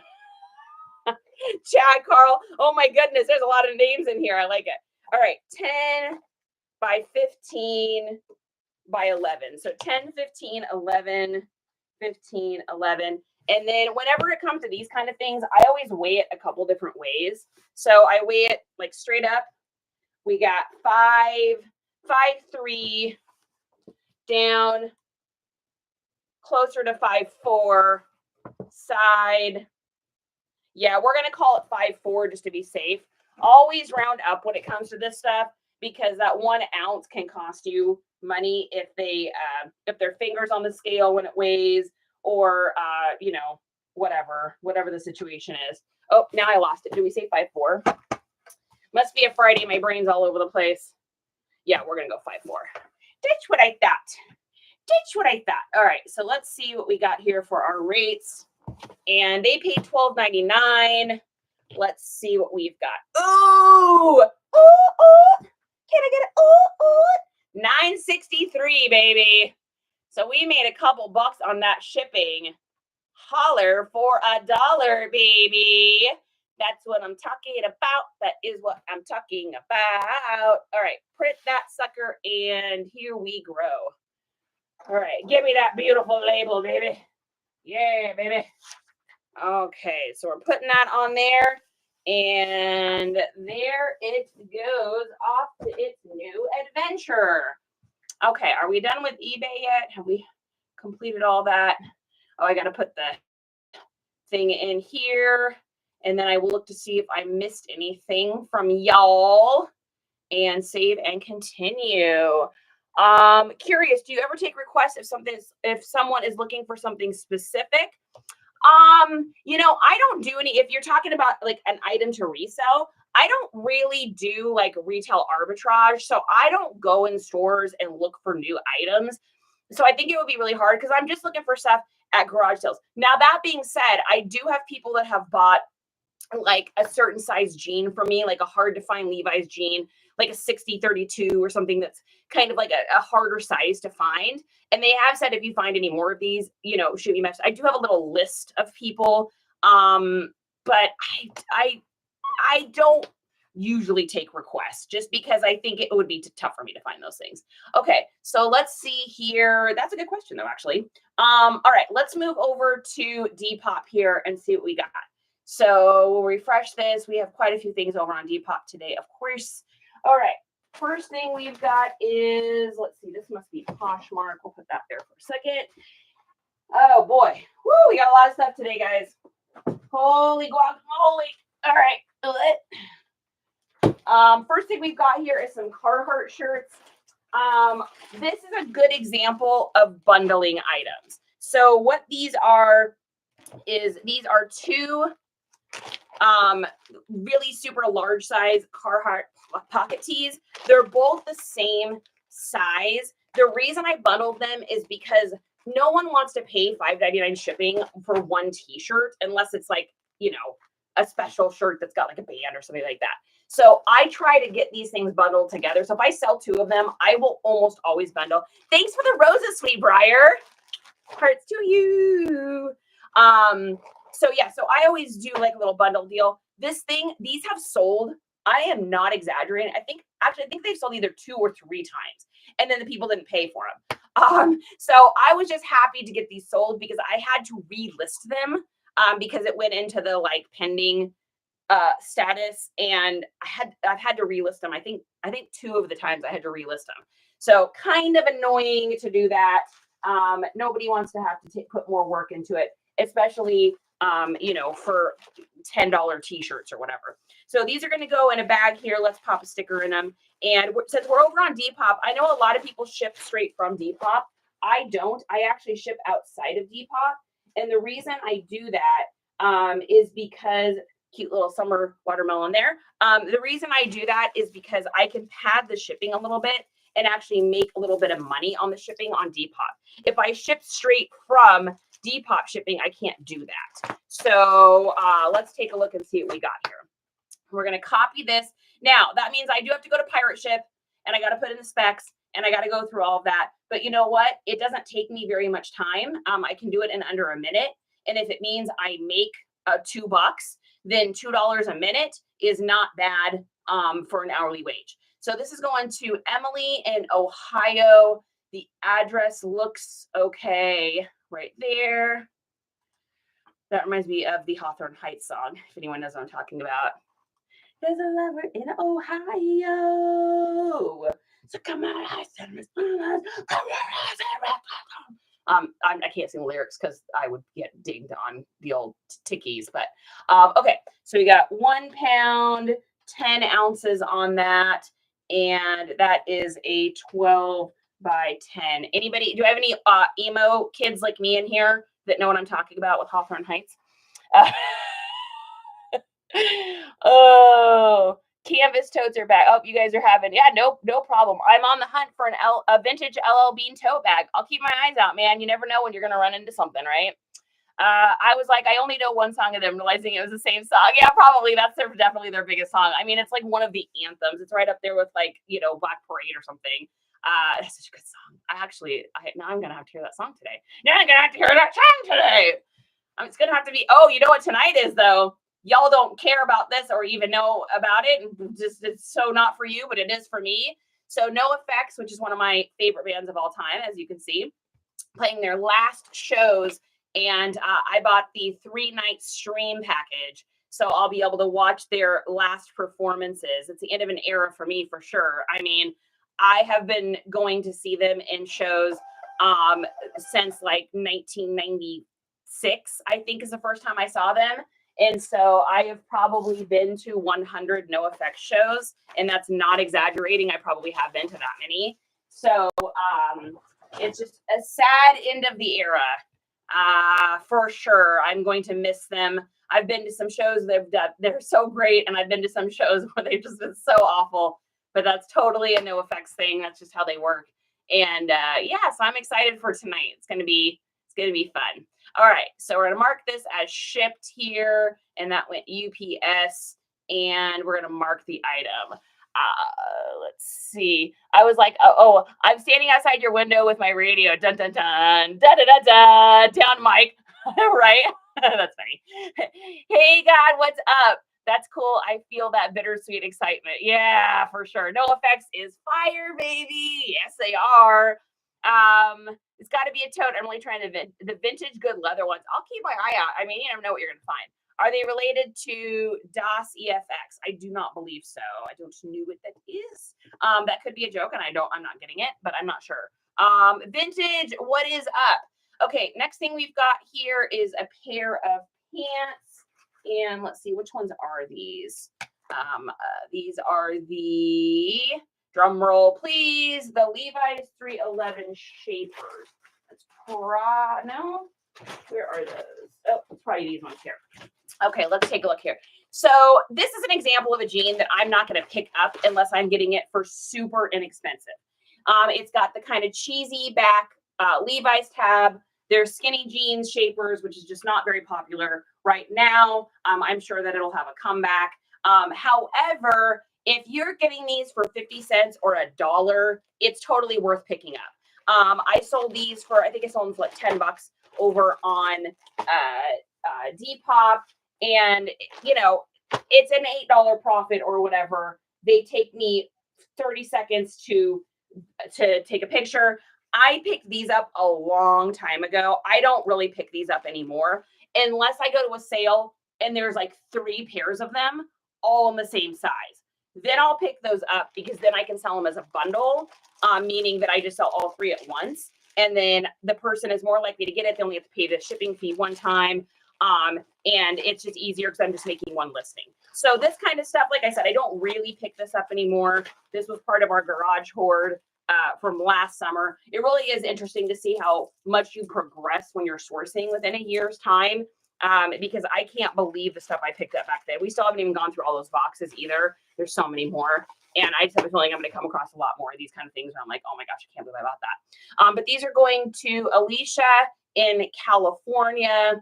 We're going to copy that address, go on over to the Pay Ship. Yeah, yo, Pirates for me. California, we are doing envelope. These are going to be a 9x9, and these are going to be, kept it under a pound, baby. Yeah, boy. So we should actually make a little bit of money on the shipping on this, which is great because it'll cover the cost, cover the original price, yada, yada, yada. Yeah, so I'm only paying $5.93 for shipping. Let's take a look at what I charged them. I never know because I can't remember, but we're about to find out. Print the label, print the label, print the label. Print that sucker out.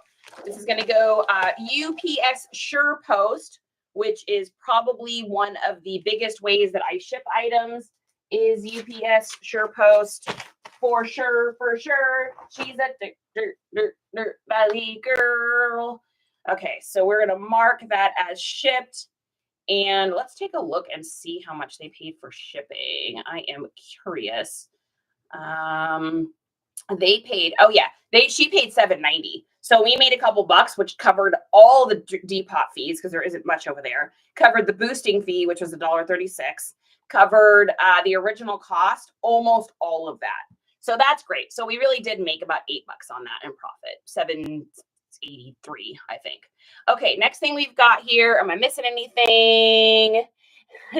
Oh, 90s hip hop group. No, I'm not familiar with them. And if I heard it, I might be. I listened to a lot of hip hop in that era. So you have the same basket, the stolen Target basket.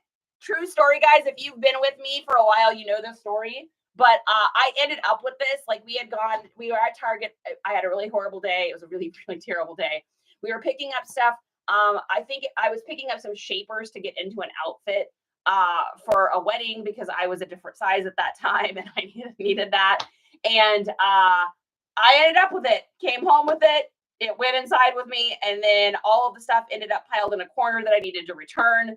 And so then I had it for like 2 weeks. And then I was just like, well, I guess I'm just keeping this thing. So I don't use SurePost on anything over $50 or 50 pounds. I am curious on that. Trends change too. And that is very true for sure. Yes. Are you admitting to the Target thievery? Like I am. They're coming for me. I hear the sirens. Woo, woo. Okay, let's see what we've got next. Next item we have is 1990s Beverly Hills Polo Club jeans. Again, these sold over on the old Depop.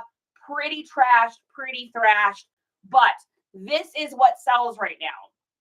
Grunge, loose, baggy, streetwear, hip hop, oversized. These are all things. I mean, this sucker's missing the back tag.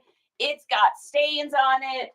It's got distressing on it, but this is what sells. I knew these would sell on Depop. I couldn't imagine them selling anywhere else. I picked these up for $1 at a yard sale. I think we actually unloaded these together, didn't we, you guys? Like maybe 2 weekends ago.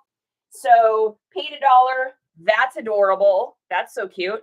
Paid $1 for these, and they sold for 17 over on the old Depop.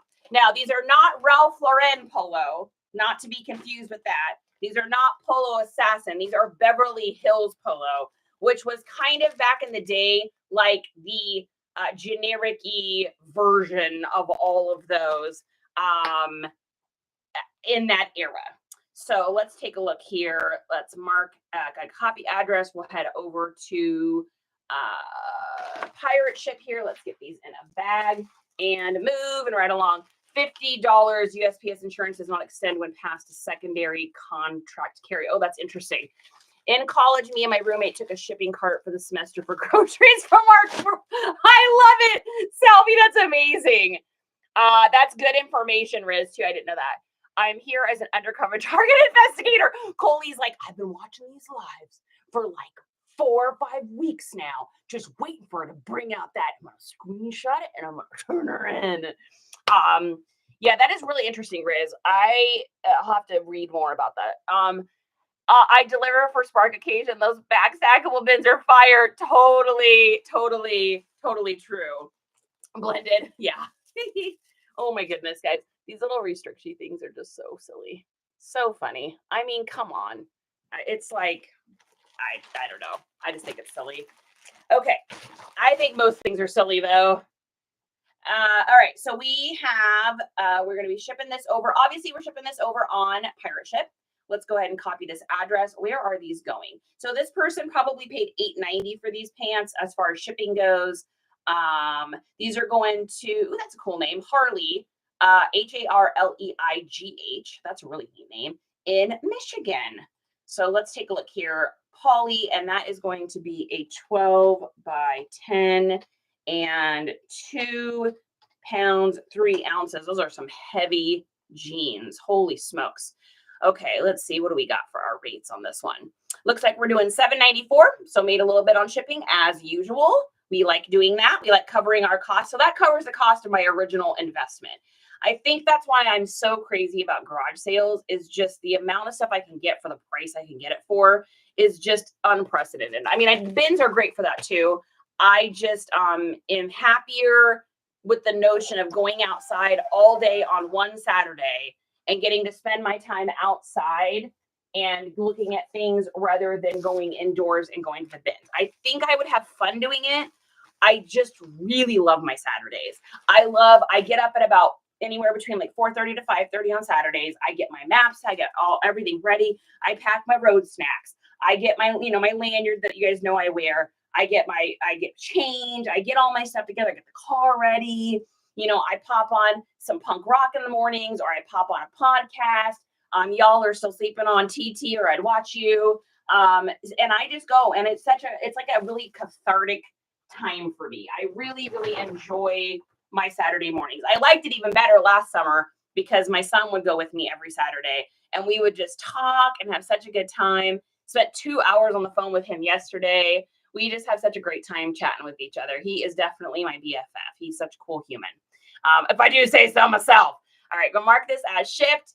And this is going UPS as usual.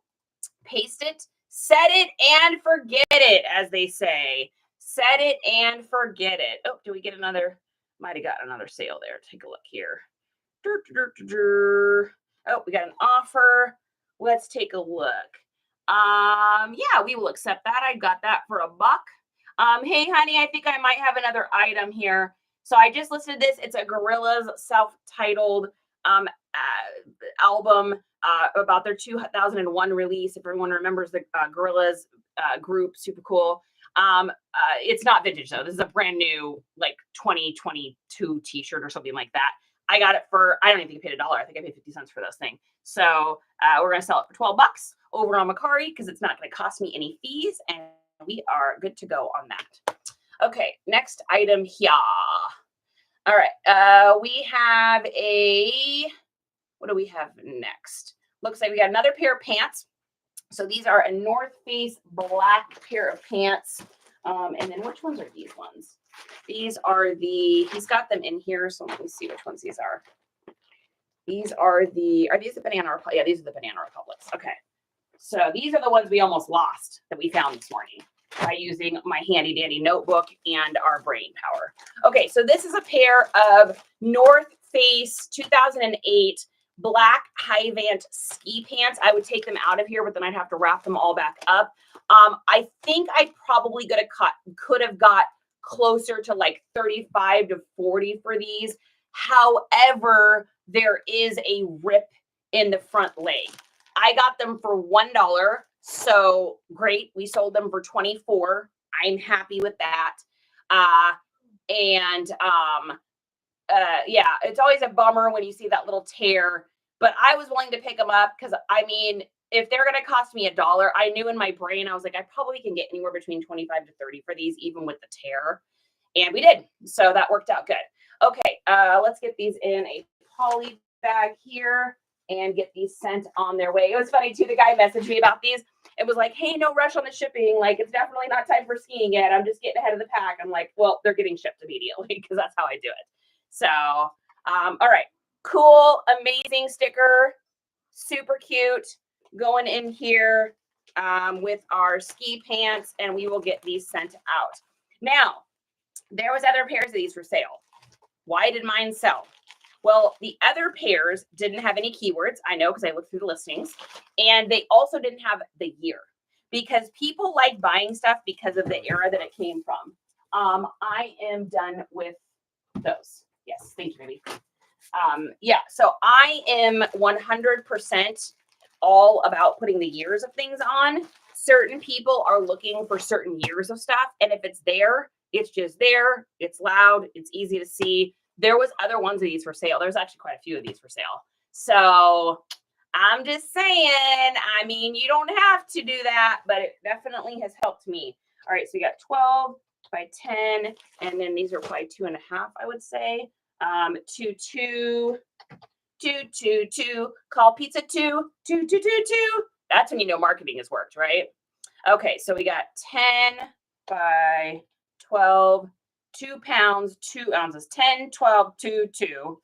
Holy cow. And we're going to get the rates on that. All right, let's take a look and see what we've missed out on. What am I missing out on? Can you let Justin know? I'm very sad there's no squeak o'clock today. Oh, wait. Have you, honey, did you feed them yet? Oh, Selvy's here and she didn't hear her squeaks. Wait, pull the food up for a second. Pull the food. Salvi needs her squeaks, honey.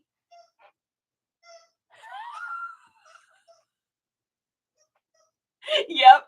I know exactly what he did because I could hear the dog food bag.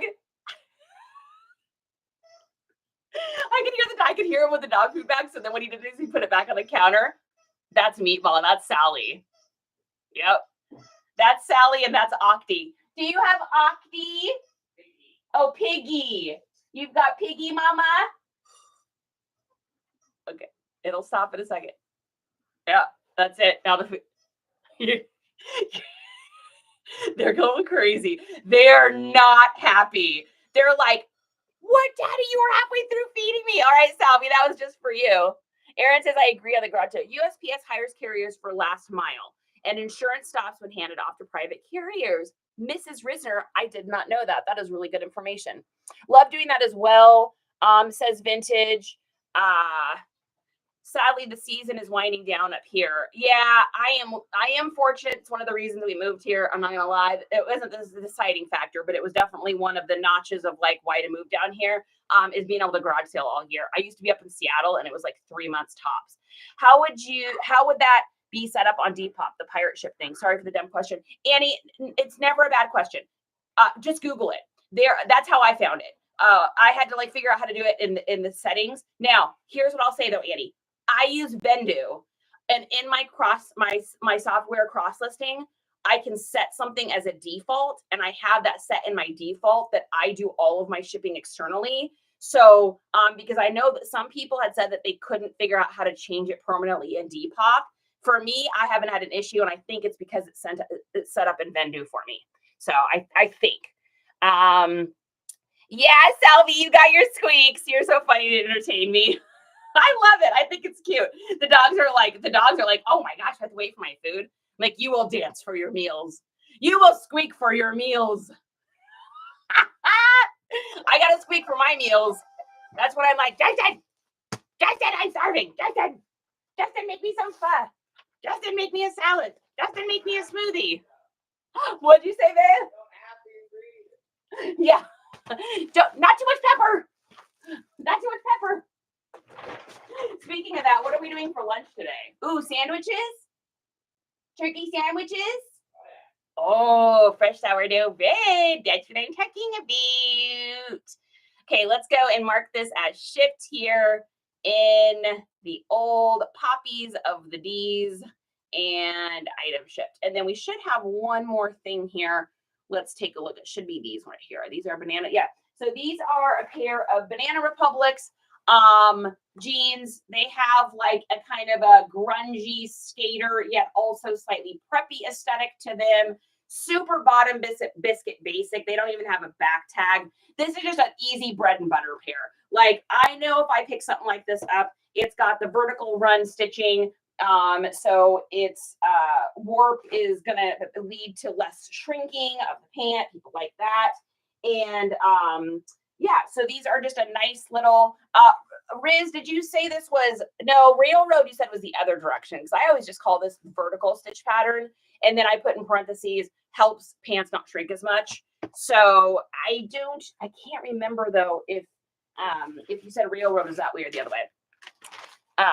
Let's see. Sorry, don't know if you answered, had to step away. Annie, my answer was that with the Depop thing was either one, I would just take a look in Google if you can find it. However, I have my settings set up in Vendu in my cross listing software. So for me, it's set it as a default in there for me to send out my shipping through there. And then I just put the price in.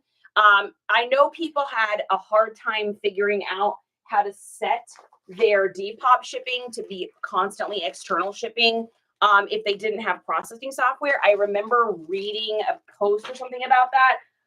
It's been a long time since I read that though, so that could have changed. So I would just look and see if if Googlies can help you on that, because like I said, mine's been set through Vendu. This is the only one that can be salvage. Oh, when the weave pattern goes that way, that could be a railroad is lateral. Yeah, that's what I thought. So the vertical stitching then like that is that what is that called then? I always just call it vertical stitch. And then, like I said, in parentheses, I put helps to keep pants from shrinking. But I don't know what that is actually. I couldn't find anything on it. I understand the warped and the weft. I understand how those intertwine. But I couldn't find anything on any of the sites I went and looked at that said what that exact pattern was on pants. I had my first sourcing at a rummage sale, $1 a bag. I did find a beefy tag Tommy Hilfiger shirt. Ooh, ooh, ooh, ooh. Gotta love those, baby. Gotta love those. I just got a message from my son. Good morning and good luck on your endeavors today. Oh, we got to message him back, guys. Can't leave him hanging. You too, babe. I hope you have a really amazing day, smiley face. Don't forget that the NoFX thing is tonight. I'll go ahead and message you later so that you can hop on with me so we can watch it together. Love you. Okay, we're going to just send that. P.S. Not having a utility stake for shoes sucks. Dude, tell me about it. By the way, on the shoes, I've just been putting a towel on my lap and then using that little electric cleaner with a little tub of water with a little grandma sneaker cleaner in it and just dipping it in there, and it's been working really good. He's cleaning so many shoes today. Oh, I feel for him. Okay, anyway, sorry guys. Gotta warps are the long threads running vertically. Weft is railroad. Okay, yes, correct. I know that one. Warps and wefts. So I guess you would just say like vertical warps. That sounds weird. I don't know if people would know what that was though. Also, a grandma looking sweatshirt with cat embroidery, cottage core, granny core, grandma core, Coley, holiday sweater, holiday party, parody. Don't forget parody on that. Parody is something that's one of the aesthetics people look for when it's like a shirt that's supposed to be serious, but it's not. Or if it's like a funny shirt where it's like your lips keep moving, but all I hear is blah, blah, blah. That's a parody shirt. Or if it's like supposed to be The Simpsons, but it's actually the face of like cats on The Simpsons or something, that would also be a parody. Oh, yeah, good. We just made a Mercari sale. Let's see. I'm just reading my son's here. Oh my gosh, yeah. Yep, that's the way you got to do it. Get down and dirty with those shoes, baby. Just think of all of the feet that those are going to be on and how happy they are that they're not spending retail prices on those. LOL. I'm just totally having a conversation with Isaiah while I'm on here. Let's see. Do they look for a meme, a keyword? Usually I just put parody. That's what I've seen on Depop. So if I see other people like the t-shirt bros writing that stuff, then that's what I write down. I just copy them. You're welcome, Coley. Okay, so let's get these shipped off here and copy the address and move on over to Pirate. I keep a bottle of spray water. Yeah, absolutely. Yeah, I've been doing that too. I have a little spray bottle of mister that I've been using. So if there's like a little gross thing on a sweater when I'm taking photos, I just do a light mist and then just take a rag and flick the stuff off. And it's been working really well. We're just not really having a reseller conversation here, you guys. Yeah. That's super smart, babe. Exclamation point. Okay. Sorry, guys. Chatting with the boy. All right. I'm not actually sorry because I love chatting with my boy. Okay, so these are going to Jacob in California. And we are going to put these on the scale here. This is a poly bag, and our length is 12 and 10. It looks like our weight is 110 on these, and let's get rates. Yeah, that's smart. That's why you're the golden eye. Okay, so these are going to be $9.67 to ship. Why are those $9.67? Why are those $9.67? That's so interesting. I am very surprised on that. Let me take a look and see. Every once in a while, I'll get an address where I'm like, why is it that much? Yeah, because I only charged him $8.90 for shipping. I don't think I've ever had jeans be $9.67. We're going to try this again, guys. We're going to go over. We're going to try this again because that seems suspicious to me that it would be that much. I have never had pants with that much. Let me measure the length of these two. So we got more like 11 by 9. Let's see if changing that helps because that is really strange. All right, weigh those one more time. There's a heavy pair of jeans. That is a crazy heavy pair of jeans. That's really weird. Okay, let's see. Let's see if that rate comes down a little bit. We don't want to pay $9.67. That's a little bit better. $9.15. Weird. Must just be a spot. I have had that happen in California to me before, where shipping them to Oregon would have been cheaper. Shipping them to Washington would have been cheaper. But for some reason in California, actually, we just talked about this when we shipped the other day, that every once in a while, and I didn't have an example to share with you guys. So here's an example. Every once in a while, you'll have like a weird surprise place that's like, why is it so expensive to ship there? And there'll be no rhyme or reason for it. This one's interesting because it's going to a P.O. box and it also has a QR scan looking thing on it. So I don't know. This is a strange one, but it is what it is. We lost 24 cents on the shipping on that one. But that's okay because we made a bunch of money on the pants and they literally cost me like 50 cents for $1 at a garage sale.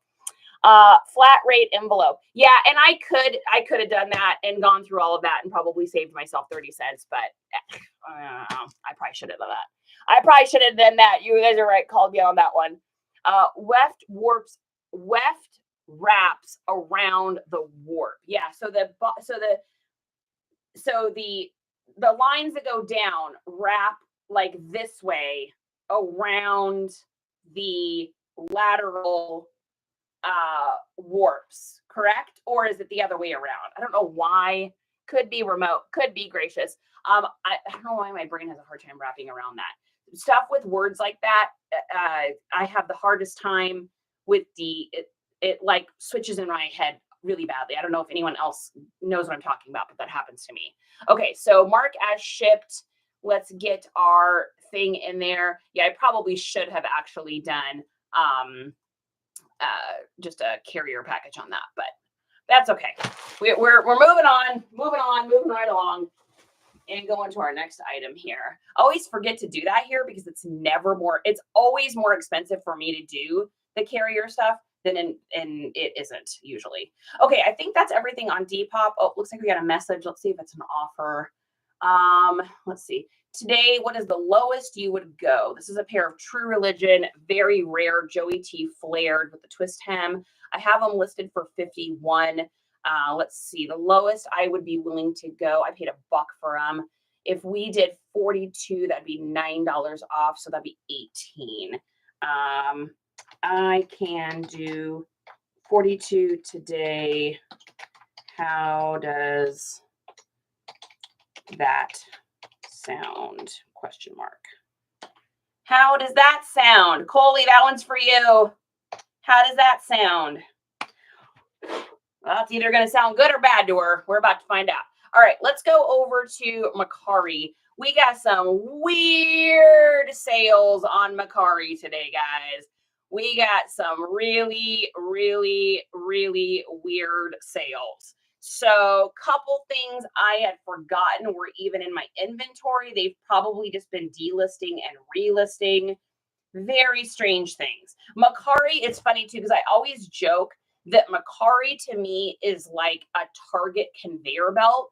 It'll have like butter, cheese, which go together, but then it'll be like a pair of kids' socks, a planter vase, a lamp, some hamburger meat, a thing of lettuce, some Imodium. Like, it's just always like so random over there. So I have two things here, and actually I only sold one of these, but I'm going to give him both of these. I had forgotten these were even in my inventory. So for those of you out there that are under the age of 30, you probably don't remember these, but you used to get these as like at DQ. Your Sundays would come in here, or you could get them at ball games and there'd be like ice cream or something in there.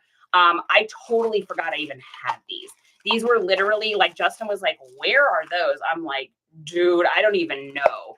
So I sold one of them, and this is another item. It's so weird that we've had it. And I actually think I have 3 of these items today, where they're things that I had put in my inventory a very long time ago, and I marked them at ridiculously low prices in order to get some reviews and sales, because otherwise I looked, SPA-ME, because I didn't look like a real human yet because I didn't have any sales on there.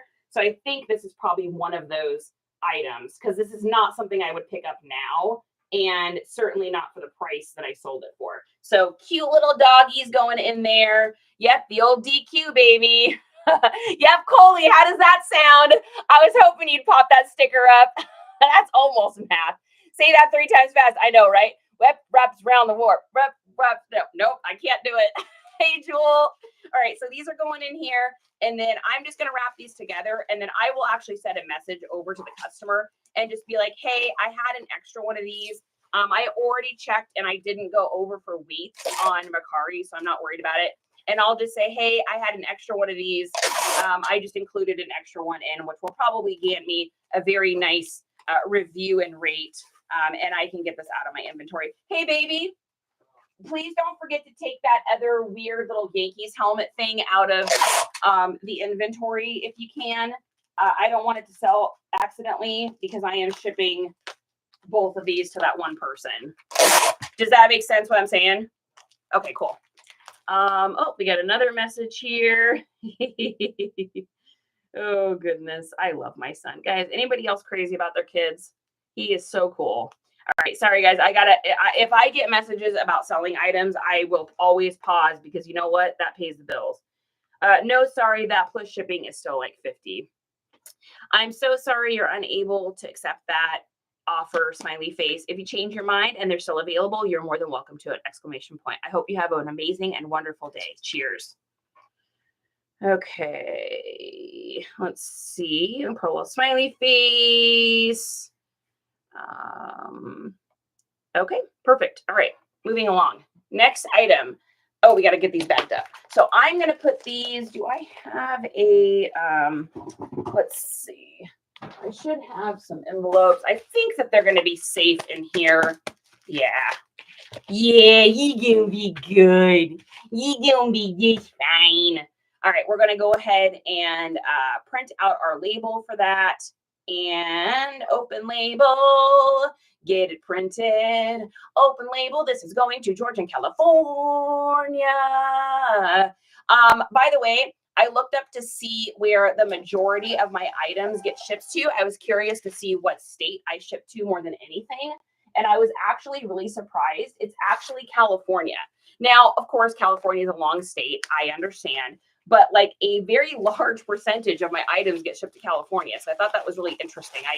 I wasn't expecting it. I wasn't not expecting it, but I just was like, huh, that's really, I don't know why. I mean, that's interesting. So, I mean, Texas wasn't as much, and I live in Texas, and Texas is a very large state too. So I think it's just people like what I have in California, apparently. Hello, Jewel. Binks, thanks you so much for sharing the live. I really appreciate that. That helps to bring new people in and share the resell and love, baby. I oversold 2 items on Posh this week. That never happens. It was slow 2 movers too. Yeah, that happens to me a lot over there, Jewel. You would think that Posh would have, instead of, creating the nightmare situation that they have now created, you would think that they would have like listened to all of us resellers and said, oh, hey, you know what we should change? We should make it so that if someone has an offer out on something, you can still edit it or delete it. Like, why can you not just delete something easily like that? I think it's so silly and I don't like it at all. Okay, so this is going to George. George, there you go. I'm going to message George right now before I forget. There's no time like the present. And let's see, we're going to message him. And we're just going to say day order, which is our little thank you message. Because I just actually literally, day order. What is happening? What is happening? This guy's going to be like, what kind of messages are you sending me? All right. P.S. I sent 2 of these for you since I had an extra. And yes, that's how slow I had to type. I cannot not look at my fingers. I wish that there was a day. Okay, let's see. Next thing we've got here is another Mercari, and we're moving along. If it was eBay, I would have been more concerned. Yeah, canceling rate. You don't ever want to do that over there. I believe you have to change the size of the item, save it, and you can delete the item. Yeah, Erica, you definitely can do that. I just think it's silly that there isn't an easier way. Their whole stance, the reason that they have said in the past that they don't want to do that is because they don't want to encourage you to sell on multiple platforms. This is literally what their response was. Our response to the reseller community asking why they're unable to have an offer delete easily is because we do not expect that you will be selling on multiple platforms. We hope that you'll keep it all in Poshmark. Okay, excuse me. You're not in charge of me, and I'm going to sell these items wherever I can sell them because Poshmark is not going to come and put food on my table. I am. I just think their whole thing, man, guys, you know how I feel about them. I have just never been a crazy fan. I've never claimed to be a crazy fan about them. So sometimes you can just see what a company's like and you're like, all right. Another weird thing, guys. I don't even know when I got this, where I got this, or how I got this. This is like something I would never probably pick up now. It has a tag on it, but it looks like it's probably just like a Target-y kind of thing. Mermaid stocking. I didn't even know this was in my inventory, and I'm not even kidding you. So happy to sell it. Happy to make room. We sold some weird stuff, honey, on Mercari. Did you see that? Like those hats and that mermaid tail thing. That weird Mickey guy. I didn't even remember that we had those. Yeah, strange. Anyways, okay, so this is getting wrapped up here. I'm just going to put it in a little bit of this. And then I think I actually have some Christmas stickers, which would be cute to put that on one of these. Wouldn't that be? I think that'd be cute. Let's see. Do I still have those? I had them at one point. Oh, yeah. Here we go. Might as well use this, right? We got a little Christmas cat. Christmas cat's going in the stocking. I think I'll put it on the outside. Otherwise, if they don't notice it's on the inside, their little kid's going to open Christmas morning and be like, oh, I got a sticker and a thank you card. What's this? That would be funny. All right, let's see. What did I miss, guys? Yeah, it is very, very silly. More platforms is more eyes and visibility. Exactly. Jewel, you are on it. That's exactly the situation. Not going to be selling much right now with the changes. Yeah, I think they are about to take a hit. Here's what I think, though. So when you see a company, and like I said, Poshmark was bought out. It's not the original people that owned it. It is now a foreign country subsidiary that owns it, which there's nothing wrong with that. I'm just saying that a lot of the like human portion of it's been out, and it's been kind of more about their fiscal meets and meeting the quotas. And I get a sneaking suspicion that they haven't been meeting those. And when a company doesn't meet their fiscal responsibilities, if they don't meet their margins, then big changes have to be made and get implemented in order to keep companies and the board happy. And I know a lot of you already know what I'm talking about. So I'm not trying to like sound like a smarty pants or anything like that. It's just that is the way that it works. And my guess is that something was happening with them that was creating this. And the reason I say that is because for a company to make this drastic of a change, where they understand the people that are doing this are resellers, right? So fourth quarter is our biggest quarter. October, November, and December is when we're going to get the most sales that we get for the whole year. And so for them to do this and be willing to take this hit at this time of year tells me that something else was going on. So they didn't meet whatever deadlines or things that they were supposed to meet. And so this plan got put into action, perhaps even sooner. Perhaps it got voted up to be done even sooner than it was supposed to. I could see them creating this change in, February is when you'll see a lot of companies make those changes because all the Christmas and the post-Christmas money has been spent. February for sales for companies is usually the slowest. It goes from like January 18th to usually around like, depending on if you participate in Valentine's stuff, but it usually goes around to like the 17th or 18th of February. That's a really like slow time in there. And then of course it starts picking up again like March, April and stuff like that in the tax season. But anyways, normally you'll see a company put out a change like that sometime within that first quarter, because they're already expecting their sales to be low. And so they were already going to take the hit anyways. So if you're going to take a hit, normally you wouldn't take it fourth quarter. So that just tells me, like I said, that something really, there's something else going on, either fiscally with them, or they found out another platform is going to be making big changes and they wanted to beat the punch or something. The way that my brain works with marketing stuff is like, I'm always looking for the actual reason behind something like that. And so there is something else going on. Okay, what else do we got over there? All right, we got a pair of shoes. You guys remember I just listed these? I got these for sale for $4 at a garage sale. They had a couple scuff marks on them, which you do not see now because I used my stuff that I always use, which is this Angelus High Gloss Acrylic Finisher. If you're wondering where to get this stuff, it is in the link dinketer in the BioYOE. It'll take you to the Smile store. Just look under, so you want to clean some shoes is the category, and you will find this stuff. This bottle's going to last 800 years. You just take a paintbrush, you brush it over wherever there's any scuffs or scratches, and it brings the patent leather back to life. It is the only thing in the world that works on it. And I found out how to do it on a very old deep dive in a very, very, very, very, very old YouTube video, and decided to try it on some shoes that were already going to be a throwaway item because I had literally destroyed them accidentally, and worked so good that I use it on everything now. Look at the shine on these. Look at that. Literally, you can see where there would have been little scuffs at one point, but by using that stuff, and it doesn't peel, it doesn't come off. I mean, these look crazy crisp now. Look at that. And this person was getting rid of them because they had some scuffs on it. So works really, really, really good for that. It is my favorite stuff to use. And like I said, it is permanent. It doesn't come off. It's not going to flake off. You just got to put a thin layer on, let it dry, set it and forget it. Don't mess with it. Thin layer, let it dry, just set it and forget it. Don't mess with it. You don't want to mess with it much. Just let it do its thing.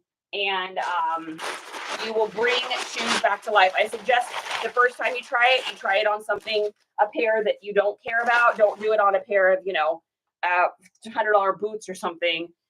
Do it on either something you've already ruined, something you have at home, kind of test it out. All right, so what we're going to do is we're going to go ahead and wrap these up. Now, when it comes to boots like this, I want to make sure that they don't touch. So anything that is patent leather, you do not want it to rub on each other during shipping. I'm also going to stick just a little bit of paper in here because I don't want the top to get crunch and crisp. Nothing's worse than the thing folding on your patent leather and creating a horizontal crisscross line there. You do not want that. That's where you get splits and breaks and all that kind of stuff. So I always just take a little bit of paper.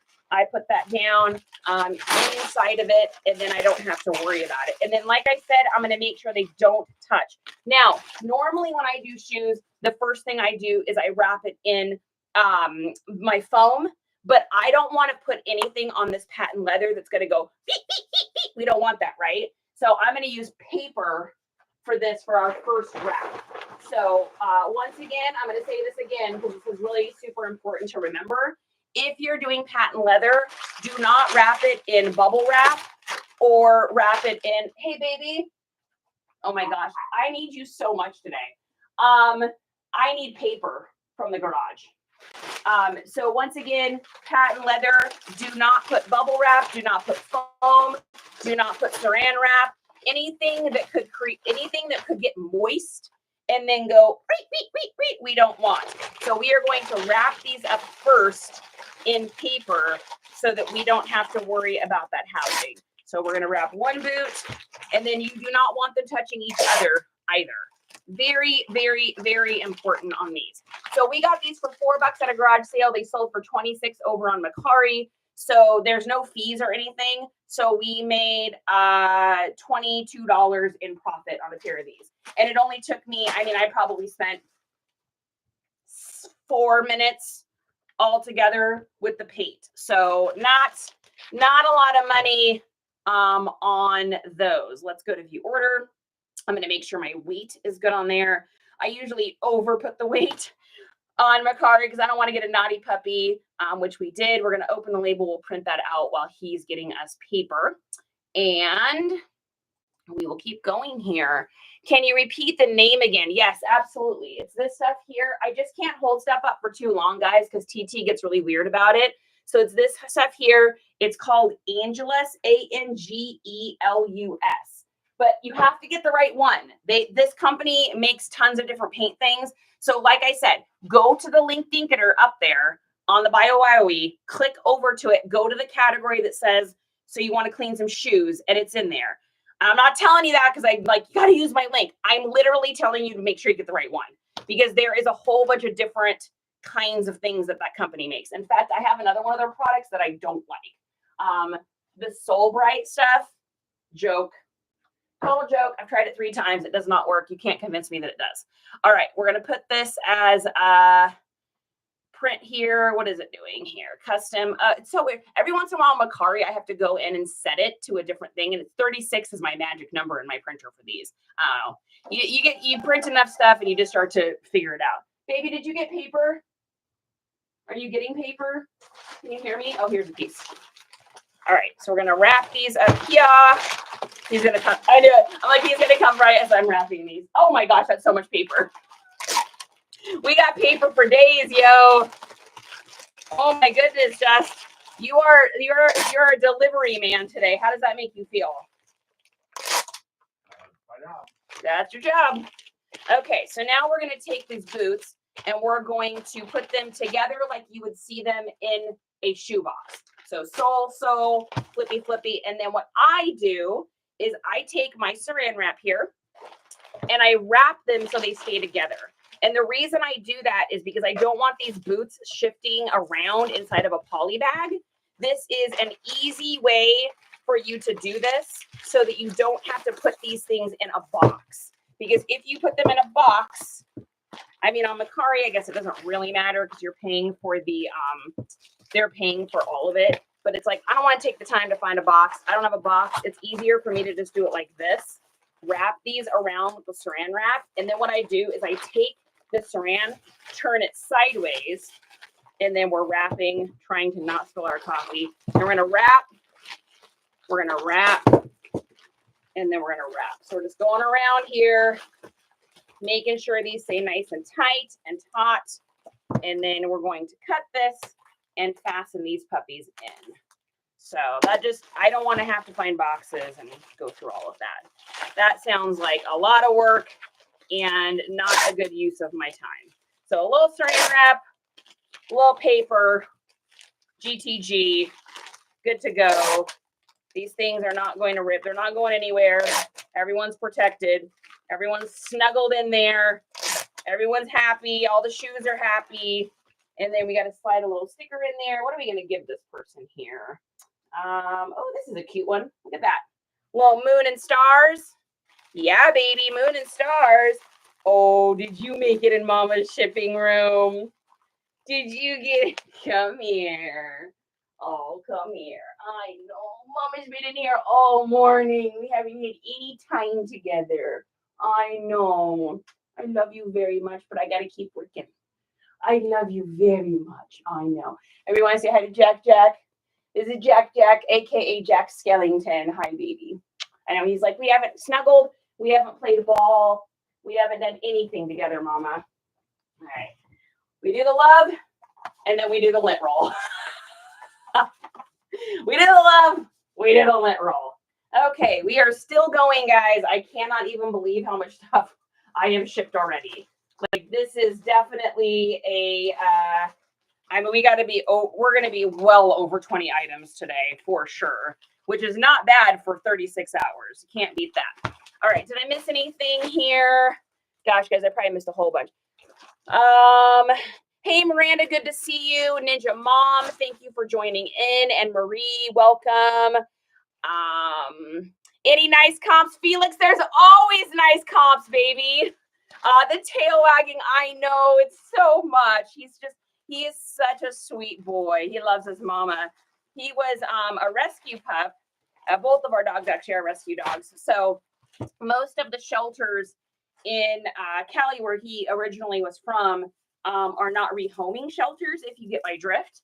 And he was set to be not part of the universe the next day, and then was rescued by a lady that rescues terriers up in Washington State. And she does anything terrier mix, and he's actually a Jack Russell Chihuahua, we think. I mean, probably some other stuff in there. But he had been taken from his mom at like 3-ish weeks. So he definitely had like some developmental stuff. And he still does, like he's got, his eyesight is not super good.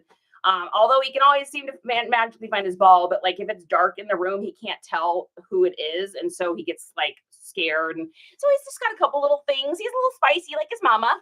And I was just so happy to get him, because I mean, he literally was one day away from not being, and I can't even imagine a world without him, because he's just such a sweetheart. I mean, all he wants to do is like play ball all day and snuggle. Every time he eats any food, he comes up and burps at me, and because Mama loves her burps. And so he does all these silly little things. I just love it so much. So that's my bragging on Jack moment. I love him. He's just so great, and I cannot imagine not having him. You know, it'll be a sad day when he is no longer around. But I don't want to think about that kind of stuff. I just want to enjoy him while we have him. So, okay, let's take a look here and see what else we got on Mercari. Next thing we've got is, we got a mark as shipped on that one. I always forget to do that on Mercari. I always forget to confirm as sent. I don't know why, because I see that confirm as sent and I never think of it as marked as shipped. So silly. Okay, next thing we've got over there is a pair of, what else? Do we have anything else over here, or are we going back? Are we going headed over to Posh? Let's take a look here. Nope, we still got more. Okay, so we've got this is that gorilla shirt that I just sold. So it is sold, it is paid for, it is good to go. Now on Mercari, once they have done that and I've confirmed as sent, we're good. We're great. I can send it off. Poshmark's different because they have, I think it's 3 hours to cancel their order. So I don't send anything out on Posh. If someone buys it, I just let it sit for a second. This is super cute too. Look at that one. So like I said, we got this shirt. I think I got it for 50 cents and it sold for $12 over on Mercari, no fees. So we got $11 in profit on this one.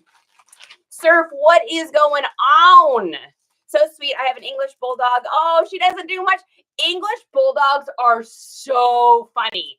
They're like that kind of dog that like they don't have to really do anything to be funny. They're just kind of funny. And I am convinced all of their names should be Winston or like Edward the Fourth or like King Charles or something, because they are so demure, so amazing, so demure. They just absolutely crack me up every single time I see one. They just make me laugh. So a friend of mine, Katie, used to have an English bulldog, and he just like, he wouldn't have to do anything. This is going to Thomas in Pennsylvania. He wouldn't have to do anything. All he would do was just stand there, and it would like literally crack me up. All right, we're going to print this sucker out and then moving on. Wow. We're not even done yet, you guys. We have this. I had so many sales the last like 36 hours. This has been really, really crazy. Okay. And it'll be interesting. We might get an uptake on Mercari too because of the old Posh situation. So we're going to confirm that as sent. And then what else do we got over there? Let's take a look here. That has already been sold. That has already been sold. That has been shipped. That has been shipped. Okay, I think that's everything over there. Those shoes must be on a different platform. Okay, so let's move over to, oh wait. Hey babe, where did these other men's dress shoes sell? Am I just not seeing them? I don't see them on Mercari unless I'm just going over them or something. Let's take a look here. What do we have? Where's our orders in progress? Let's just refresh the whole page and take a look. Sold, shipped, rate your buyer to get paid. Awaiting from buyer, waiting for buyer, waiting for buyer. Yeah, I don't know where are these from? I don't know, he says. Well, we're about to find out. Let's look over on Depop. Did I miss it on Depop or something? Oh, did that person message us back too? Oh, no. Mercari? Where? I don't see it, honey. I sold the boots. Yeah, these men's dress shoes. The floor shines. You have them sitting out here, so I'm assuming that I've sold them somewhere. All right. Well, he figures that out. Let's go over to Posh Mark. Okay. What do we got? Sorry, guys. I'm like literally was getting distracted there for a second. It's on Depop? All right. I'll take a look again. What else do we have here, guys? What am I missing? Oh, her name's Dottie. Oh, I love that. I think it's Depop that throws it off because you can't mark. Yeah. Yeah, you have to do like the little mark a ship thing. Oh, honey, I have the sweetest boy here. Oh, must be time to go potty. Go find Daddy. Go find Papa. Okay. Where is it on Depop? He said it's on Depop. All right. We're going back to your selling hub before I do Poshmark. I'm going to find these. Where is he seeing these? This happens to me all the time on Depop, where it'll get buried somewhere. Oh, yep, there it is. It got buried underneath an item I already shipped, which doesn't make any sense. Oh, it's because I already shipped it today. Okay, yeah, that's what happened. All right, moving right along. Okay, so we got these at a sale 3 weeks ago. These are those floor chimes. They were literally like clean when I got them.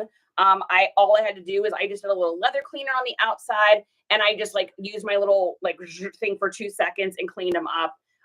They are in crazy good condition. So these are not a huge crazy like name brand thing, but they are great for people that have like plantar fasciitis, heel spurs. They're more of like a career comfort loafer. So I paid $2 for them.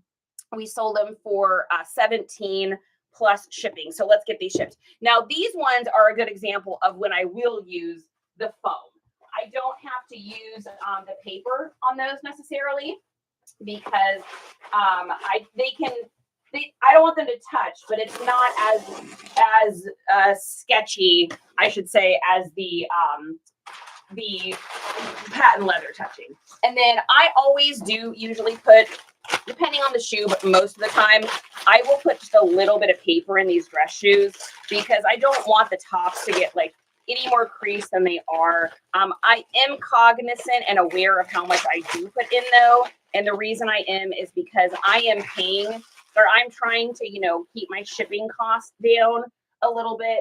So I don't want to put too much in. I don't want to over package. I mean, when I first started this adventure, guys, if you could see how I package stuff, and it was actually my son that brought it to my attention. He's like, Mom, he's like, all right, here's the deal. He's like, I love that you're taking all the time packaging these up perfectly. He's like, but we're not selling Christmas presents. And you are spending so much time doing this that it's literally costing you money. And I was like, oh my gosh, never thought about it that way. So super smart. Yes, Zay, you were correct. So what I do is I cut a piece of foam and I do this in like a sideways kind of thing. So I'll wrap the shoe once. Then what I'm going to do is I'm going to take the shoe and go the opposite direction with it, like you would see it in like a shoe box or whatever. And then I'm going to wrap that edge over like that so that they're together in there. I'm going to tape that down. And again, the only time I really put shoes in boxes is if they're really, really tender. I will always do heels in boxes. And if they're over like $100 or close to $100, otherwise I'm not putting it in boxes and I've never had any complaints. Then what I'm going to do is I'm going to take this edge and I'm going to wrap them up like this. And I'll show you why I do it like this, because it just works out so stinking well every single time I do this. So I do the triangle method, and then that way I bring the triangle in one way, tape it, bring the triangle in the other way, and it just wraps those shoes really nicely. We're not done though, because I am going to use a little bit of saran wrap. I know a lot of people would say that was overkill, but I just don't want them to roll around in the bag together. We also need to get a sticker in here. Oh my gosh, guys, you can't make this up. Come on. Oh, it's so cute. What do we do? I think it's got to go up on the board. I don't think I can get rid of this one. Oh my gosh. All right. I will give him another cute dog one in place of that, because that one is adorable. but that one is in an entirely different orbit planet on its own. Gracious says bored. Guys, it was. We were literally just talking about dogs. Oh my goodness.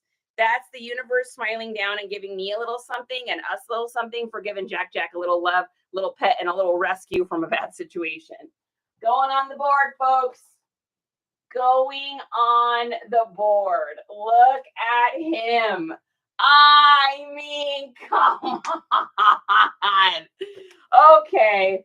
We haven't put one on the board for a few days, so that one had to go up. That is way too much. That is way too much. Yeah, I love it. So we're going to wrap with our, we're going to take our saran wrap. So we've got our foam on there, right? Or paper. You can do paper too, or bubble wrap if you want. I got that foam free, so I use it. We're going to wrap once around, then we're going to flip it and twist it, and then we're going to wrap the other direction. And it's just the easiest way to get your wrap both directions if you do it that way. And then take a look at what the end result is. Those shoes are not moving. Those are going to go in a bag, and these are not going to move around. Because what really hurts packages isn't always necessarily what's happening on the outside of the package, unless you got like a really rough postal worker or the conveyor belt squishes your Epcot Center airplane that we sent out a couple weeks ago. Other than that, the outside stuff isn't always necessarily the problem. A lot of times it's the inside. So the shoes will rattle together, the cups will rattle together, plates will rattle together, decor will rattle together, and they just break each other inside of the bag. So if you can get those things saran wrapped down, the likelihood of them hitting each other and creating any sort of friction in there to break is just so much lower. Oh my gosh, you guys should see the shipping room today. It literally looks like an explosion in here. It's just like gone absolutely banana pants. All right, we're going to copy the address. These are going to Osek Polor in New York. Okay, let me copy the address there. We're going to go over to Pirate Ship and get these puppies shipped. Vintage says, I have to run. Have a good weekend. You too. Happy finds tomorrow. Yeah, and I will definitely be doing a haul video tomorrow night. Like I said, we got 2 community sales to go to. Justin already went and got me change because I got a pretty good feeling about where I'm headed to tomorrow. It is going to be, it's going to be a good time. All right, so this is going to be, now this is in a poly bag, right? So you think you would select poly bag. That is incorrect. We are going to select box or rigid packaging because these can't move. There is no bending or moving. So technically it is a box or a rigid packaging. And the only difference is I just put the height in. I just like doing the poly bag because it saves me time. But so we're going to go with 13, 9, 4, 13, 9, 4, 13, 9, 4. And then our weight on these is, ooh, we kept it under 3. Sometimes you just got to get the wiggles out, guys. I get the wiggles, and sometimes I just got to get the wiggles out. Okay. 2 times 15. Isaiah and I were talking about that last night, actually. My son and I. He's like, man, he's like, I'm such a pacer. He's like, everything I'm doing, I'm just pacing and constantly doing little things. I'm like, well, you didn't come from my buddy. Although he's less of a wiggler, he's just more of a walker. He's a pacer. All right, so these are $9.60 to ship. And what did we charge this buyer? We charged them $9.80. So we made like 20 cents on that, help cover some costs on those babies. And let's print that out. Oh my goodness, you guys. I think this is the most we have shipped out in a while. This is just I talk about it all the time, you guys. You know my favorite book in the whole world, Compound Effect. This is the compound effect stacking up because I have been ridiculously consistent. And I actually think I owe you guys a thank you for that, because getting on here and knowing I'm being accountable to ship and knowing I'm being accountable to take photographs, it really has helped me to stay focused and not let days slip by. When you are someone that has a spicy neuro yeast situation going on, What happens is you get to 8 o'clock at night and you realize that you've completed no tasks because you have started 800 things, you haven't completed them. You really wanted to have a schedule and you had it all written down, but you hate following a schedule and reading the things you've written down. So being on here with you guys, this is an honest and true human moment. I really do appreciate you guys tuning in and being here because it really does help me to be like, I have to get pictures. I have to ship. I have to do this. I have to do that because I'm going to be on with them. I got to have something to show. I got to be able to answer their questions. Like it really is helping keep me on task. So I appreciate it. I hope you guys know that I really do, actually. I really appreciate it. Vintage says, look forward to, yeah. Have to use pirate ship for depop. Nikki, you don't, but if you do, then you can pad your shipping a little bit and make a little extra money. And it's totally worth it, in my opinion. Do we get another? Oh, they just said, okay, thanks about those. I'm like, yeah, I'm not going down any further than that. Those pair of true religions, that's just way too, it's way too unusual of a pair to just give away. I will hold out. When I got those special items, guys, I love to give good deals. I got no problem with that. But when I got those items that I know what I got, it's not an emotional or financial attachment to it. It's a fact that I know I've had 1.1K views on that pair of pants on here. So I know they're going to sell for what I want to sell them for. All right, let's mark this as shipped. And then go over to Posh Mercari. Oh my gosh, this is so crazy. I cannot even believe how much stuff we sold. This is wild. I mean, I'm used to selling like 5 items a day, which means I should have only sold 5, 6, 7 items. And we have like over 20 today for sure. So consistency, baby, consistency. First of the month too, that always helps. Okay, that is everything on Depop officially. We are over on Posh Mercari. So I've got 2 sales from before the change, and I've got 1 sale from after the change. So the first one that we've got from before the change was this Brooks Brothers red fleece Pendleton green plaid shirt. Now, I talked about this when I photographed this, and I told you guys that this would sell almost immediately. And the reason this sold almost immediately is because I want you to look at the color spectrum of here. And then I want you to guess what I wrote for my keywords. So looking at the color spectrum, what time of year does that remind you of? There's a pop quiz hot shot moment. So we are going to even stick we're going to stick one of these. I'm going to give you guys a hint. Okay, here's your hint.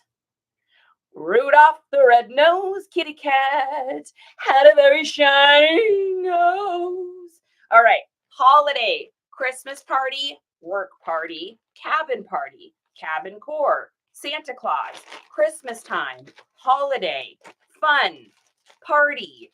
All of those things is what I wrote in my keywords. And this thing sold in 4 days. So I paid $1 at a sale what was that, last week, I think, for this. And it sold for $40 over on Posh Mercari. Now, this was before the change. So my buyer did not have to pay $6 extra. Otherwise, they would have had to pay $46 plus tax and shipping. So, oh no, I'm sorry, $44 plus tax. No, just kidding. Sorry, I'm mathematically figuring this out. 43, 6, 49, 52. So if this was after the change, they would have had to pay $52. What they paid was $46. So that is a $6 difference right there. So I'm just saying $6 is $6. That's a lot of money different right there. Okay. We are, I put this in a poly bag too. I didn't even put it in a Posh Mercari bag. That's okay. We're talking, and that is what happens. This is going to, where is this going to?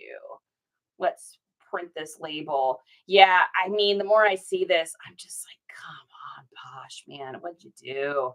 This is going to Nathan, which is my brother's name, in Vancouver, Washington, which is 100% exactly. I know where that is.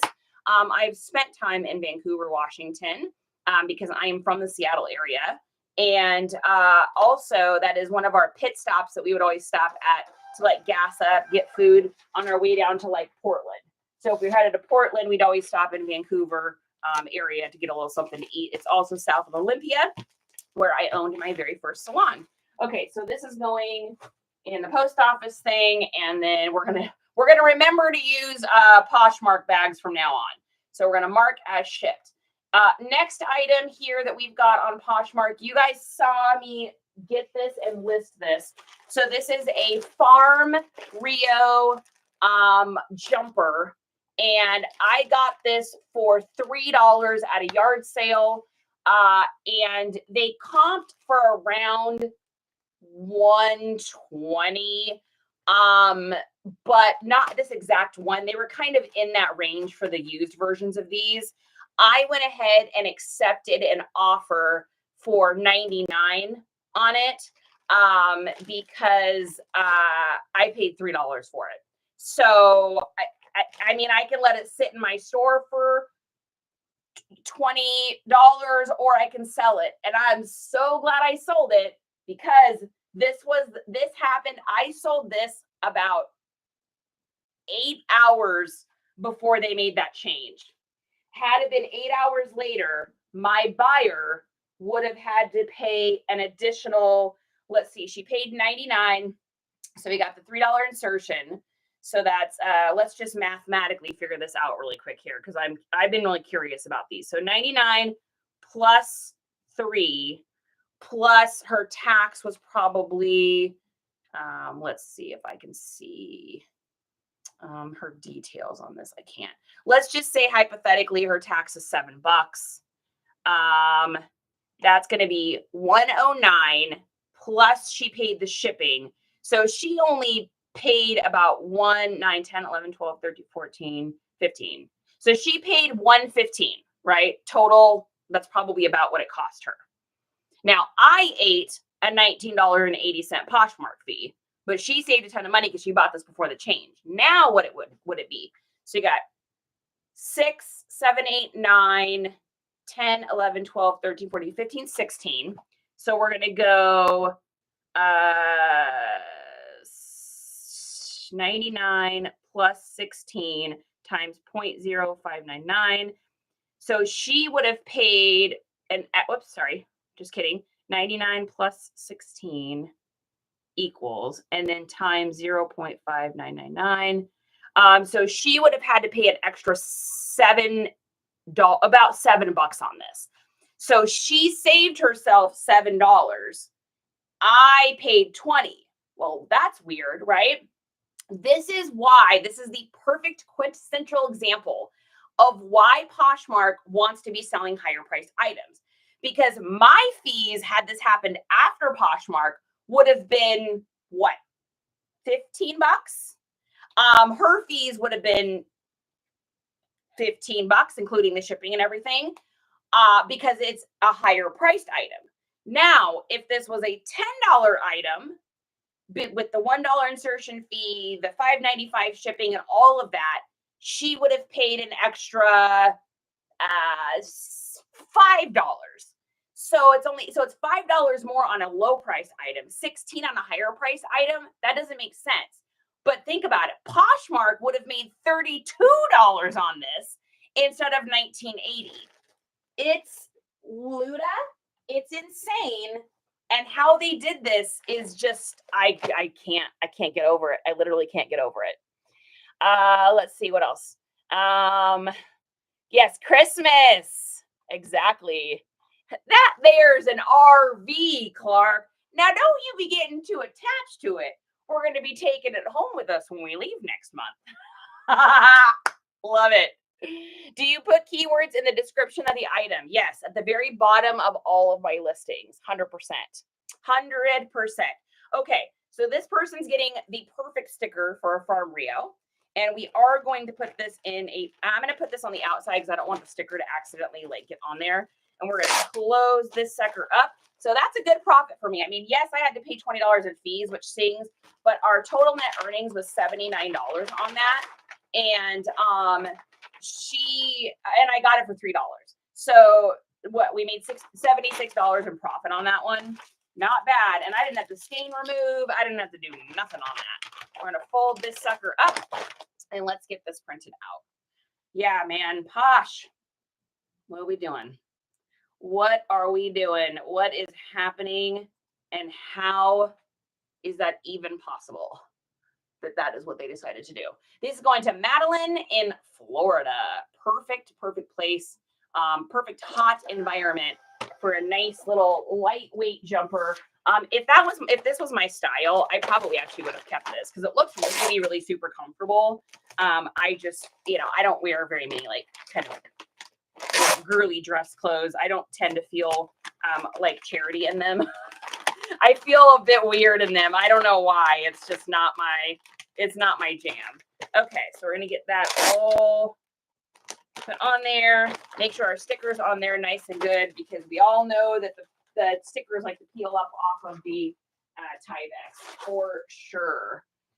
Let's see, what else do we got here? What's the max amount of keywords you use? Some stuff can have a ton of keywords. I've put like 30 on stuff, Mike. No joke. Especially if it goes to other aesthetics. So if it's like skater aesthetic, and I've got probably like 10 skater keywords I use, but then if it goes into like a preppy, I've got probably 9 or 10 of those. And then it goes into like maybe a musician look or like a retro look. I've got those. So probably 30 is like the max. I don't always do that. I would say standard is probably like 10-ish maybe. But I've done quite a few depending on the item, especially if it's a no-name brand. And I know that the brand isn't going to be what sells the person. It's going to be the aesthetic. Let's go back over. That's a really good question, actually. Okay, should I feel bad about this 10 or so I used? No. Are you kidding me, Mike? Hey, here's the thing. You can put as many as you want, right? Especially like I put mine at the very bottom under the disclaimer. Nobody's reading those. I mean, maybe a couple cognitive learners are reading those, but not many people are reading those. Most people are just going to read the top part and the measurements. They're not going to read your little disclaimer that's like, measurements are in photos. I don't accept returns, ships fast, all that stuff that we put in there. And I put it all the way under that. I just bury it down at the very, very bottom. So it's like, no one's reading that. So if I've got characters to use, why not use them, right? All right. Next thing we've got here is a Peter Millar button up. These definitely don't sell as easy for me as they did at one point. They sold really well for a while, and now it seems like they're just not selling quite as quickly. So I originally had this as like $19. It's interesting because it's purple, which is not super seller color. I got it for $1. So, I mean, whatever. We sold it for $13 over on Posh. Now, this did sell this morning. So I can tell you what happened here. I normally would have gotten charged $260 for this, but I only had to get charged $222 for this item. So I saved a little bit on fees. Not much, but Poshmark still got their $222. My buyer has paid $13 plus $222 plus tax plus a $1 insertion fee. So it doesn't tell me what he paid total, of course. But let's figure it out. So if he paid $13 and then he paid a $1, his fee would be the same as mine, $222.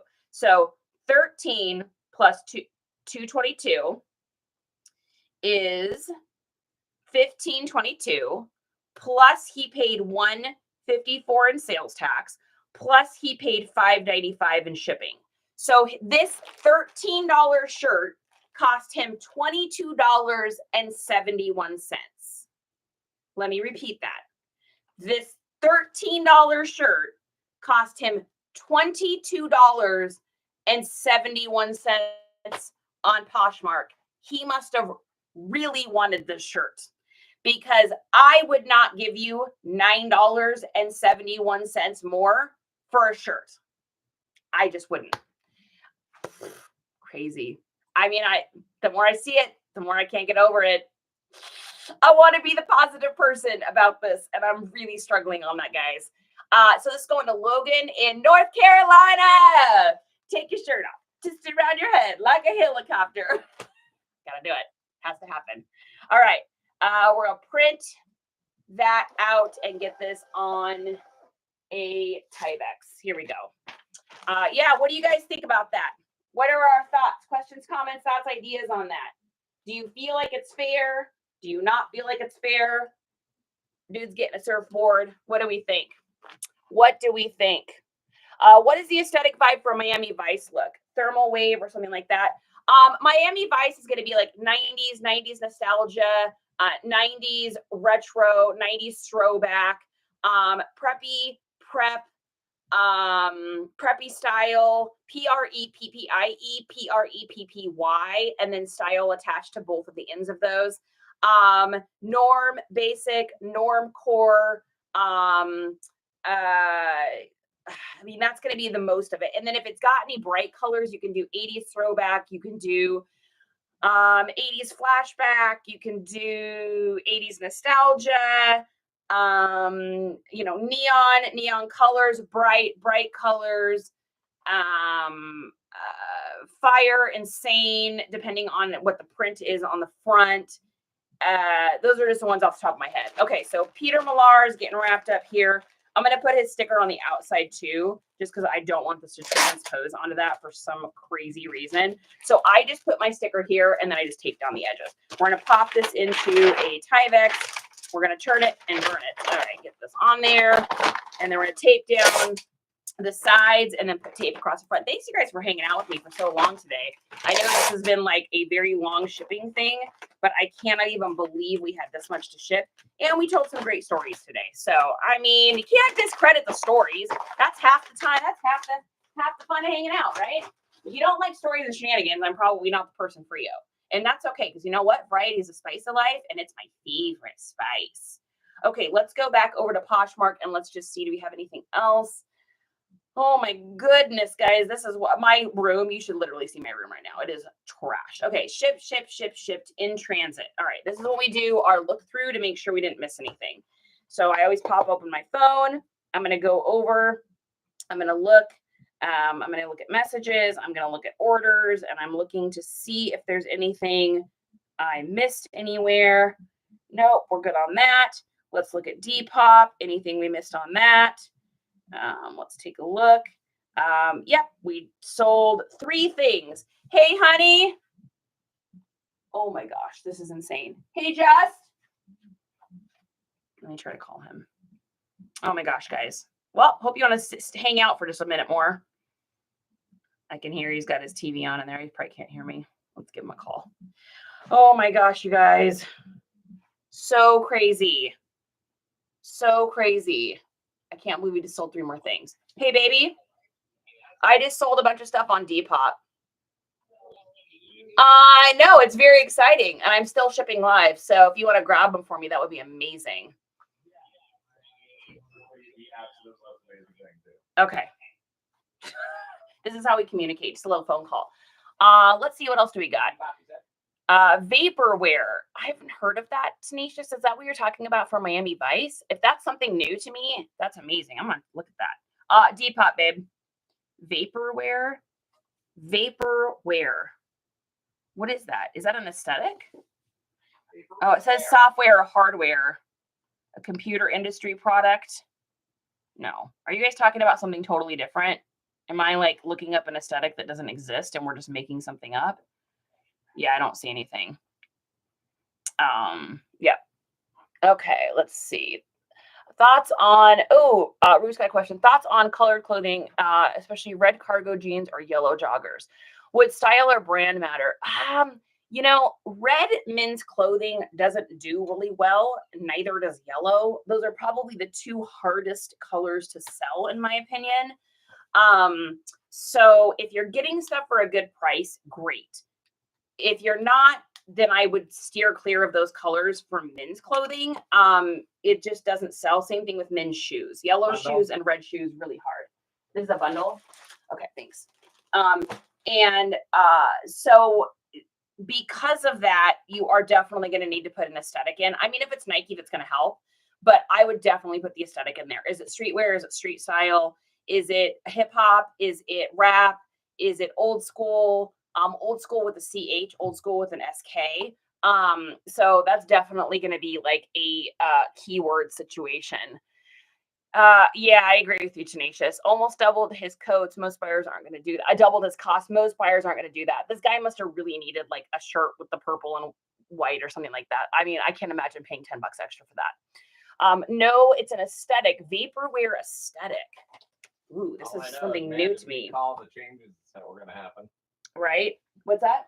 All I know is we called exactly what's going to happen is what's happening. Oh my gosh. Posh Mercari and how many depop? Well, and that that Peter Millar shirt, that guy, I just mathematically figured it out. He paid over $20 for that $13 shirt, $22. Well, and he's under the 15. So yeah, he's under the 15. So yeah, top tier. Yeah, I know. I hear you, baby. Vapor Wave.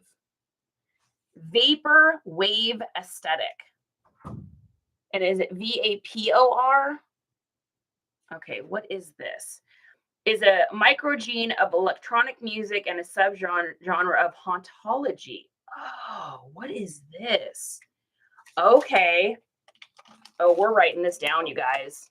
I sell so much stuff with this, and I would not. Okay, so for those of you wondering what that looks like, it's this. This is like the Vaporwave. Look. Wow, super cool. Okay, so really like because that's also called a glitch aesthetic as well. So that usually falls into the glitch aesthetic, which also is a hybrid between like the retro and cybercore. So that's really interesting. I am writing this down, you guys. I love new things. Riz knows how excited I get. Where's my Post-it notes? Oh no, are we out of Post-it notes? Riz, I need more Post-it notes. I've gone through all of them. I'm writing it down on this cardboard. Vapor Wave aesthetic. And I'm going to put glitch because then I'll remember what it is. 80s glitch. Oh, that's so cool. Thank you. Thank you. Super 80s. Love it. Vapor Wave, not wear. Got it. Thank you so much. It's like super 80s. Oh, you guys, I sell so much stuff. I'm going to have to go back into all my neon clothes and put that in there. All right, so we're back on Depop again. So we've got a couple things here. First thing, oh, baby, did this all sell to the same person? Interesting. See, Brittany, did these sell to Brittany too? Wow. Okay, this is interesting. So, that's so weird how she did this. She bought 2 items in a bundle and 1 item not in the bundle. So she probably ended up paying shipping twice. And there's not much I can do about that because I have to send these out. I can't put the same tracking number on both of these items. I don't believe. We're going to look this up because I have not come across someone accidentally doing this before. Let's see. Can I use the same tracking number on 2 different items on Depop if it's going to the same address? ? We're going to see if we get a quick answer on this. No, you should not use the same tracking number on 2 different items on Depop. That's what I thought. Okay. Well, sorry, Brittany, you don't get discounted shipping on that one. That's a bummer for her. But okay, let's get this shipped then. All right. So the first thing she bought was, is this our pants?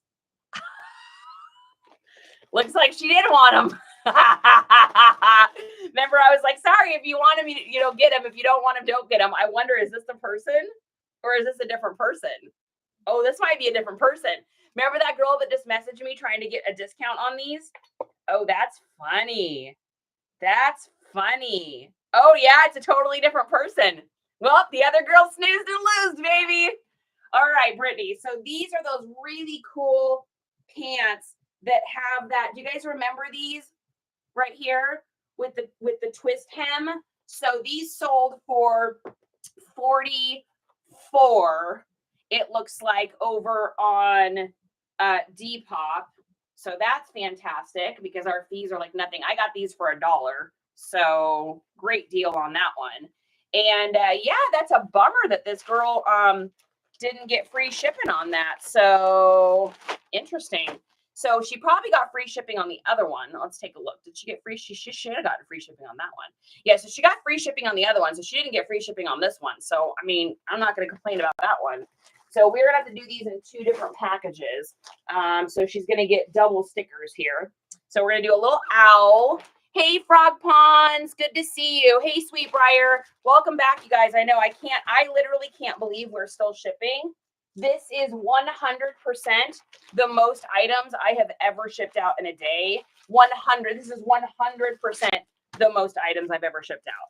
So it's taken me a little bit longer than usual because you know what? I am new to shipping this many things and my brain is squirrely.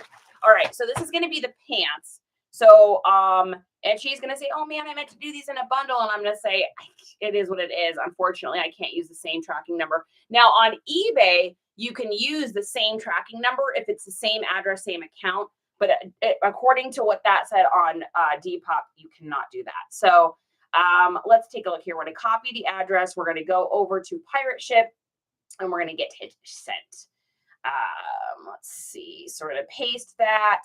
And this is going to Brittany in Montana, not a place I ship a lot of things to. So that's kind of fun. And our length on this is going to be, that looks like an 11. Yep, 11 by 10, 11 tab, 10 tab. And then our weight on that is going to be 1 tab 8. And then let's see what we've got for price. Thanks, you guys, again. I'm serious for hanging out with me this long. This is a bananas amount of stuff. If y'all have joined me before in here, which I'm assuming a good portion of you guys have you guys ever seen us ship this much stuff? Like it, I mean, this is the definition of fourth quarter / beginning of the month payday, because this is wild. All right, we're going to print this out here. So Brittany, here are the pants, and then we will have to print out another one for her other stuff. Now on her other stuff, she did get free shipping. So on this one, we would have made $41 in profit, I believe.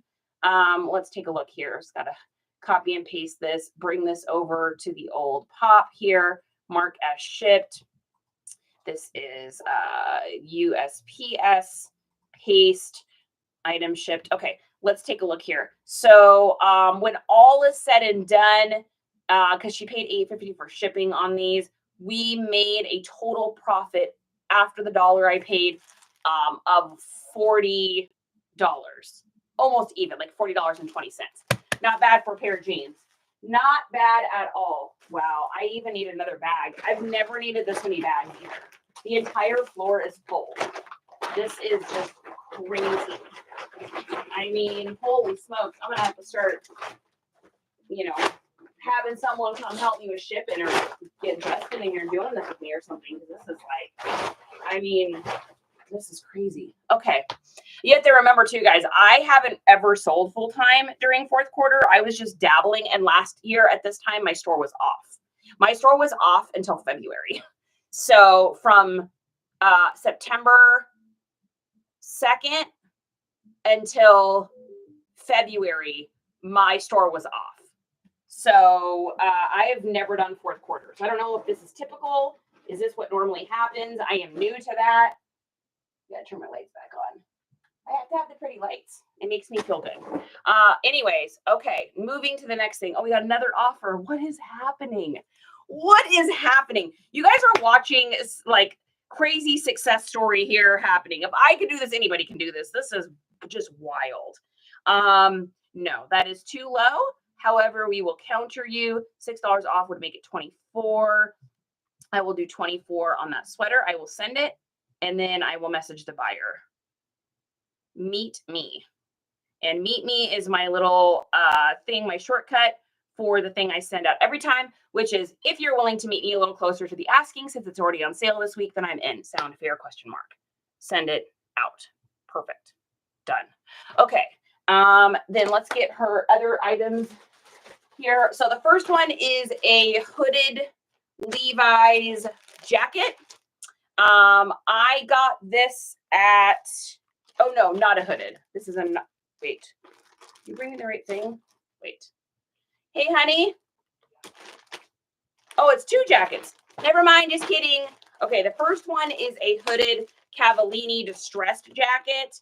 It's just a little a little jean jacket with a distressed look to it. And then the other one is a 2016 Levi's jean jacket. I got this for $5 in a garage sale. I usually don't pay that much, but I had a heartstrings moment that day.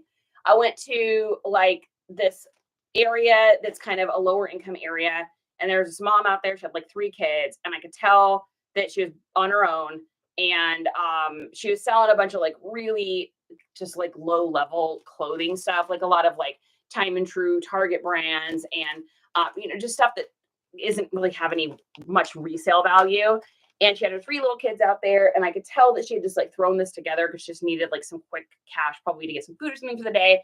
And the one nice thing she had there was this Levi's jacket. And I was like, how much you want for the Levi's jacket? And she was like, oh, I was hoping to get $5 for that.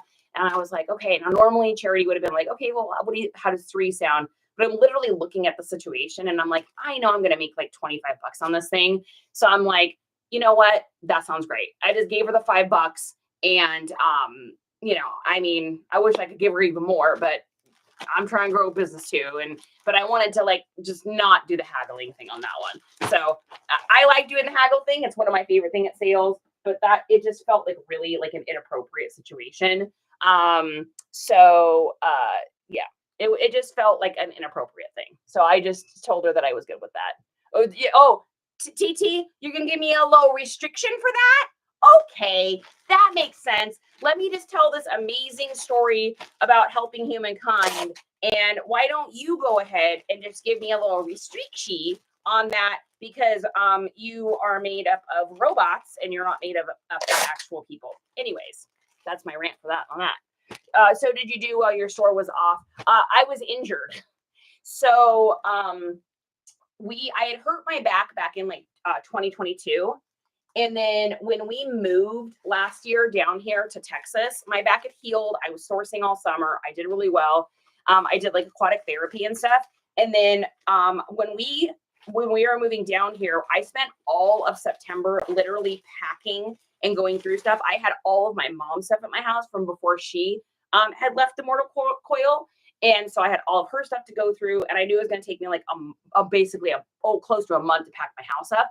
We rented a U-Haul, and we were supposed to be out of there by like the 25th of September. So I had like 25 days. So I turned my store off on the 2nd because it was way too much trying to like ship things and then also, get stuff packed. And I was still so new to reselling at that time that I was so slow with doing anything. Not that I'm super fast now, but I was just like so slow at it back then.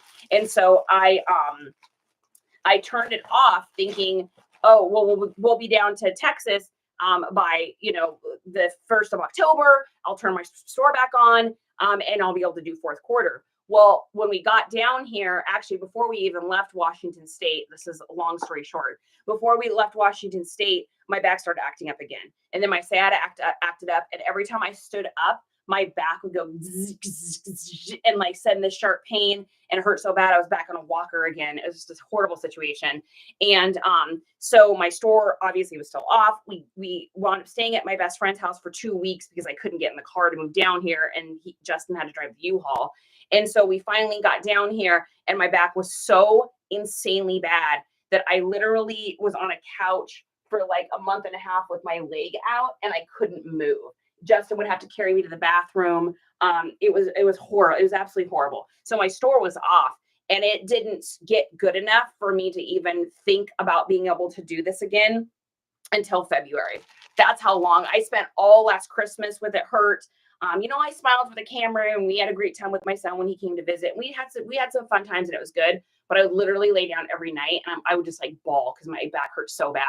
And so there's no amount of ibuprofen that heals that. There's no amount of hot tubs or massages or acupuncture. When it's that bad, you just have to wait and write it out. And so my store was off for all that time. So I missed all of last 4th quarter because, like I said, I think it was like February 3rd or 4th when I finally turned it back on, because I felt like good enough where I could go through the boxes, and Justin had already been sorting. Because remember, guys, all of our resale stuff came down here with us.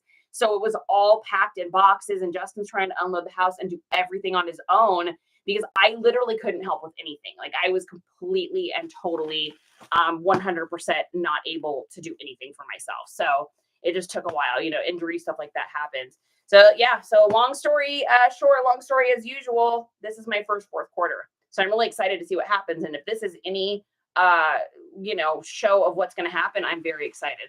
So Brittany, here is your other item. We're going to do padded envelope. This one's a little heavy. Now this one we are paying the shipping on. So this one is 3 pounds, 1 ounce. Let's see.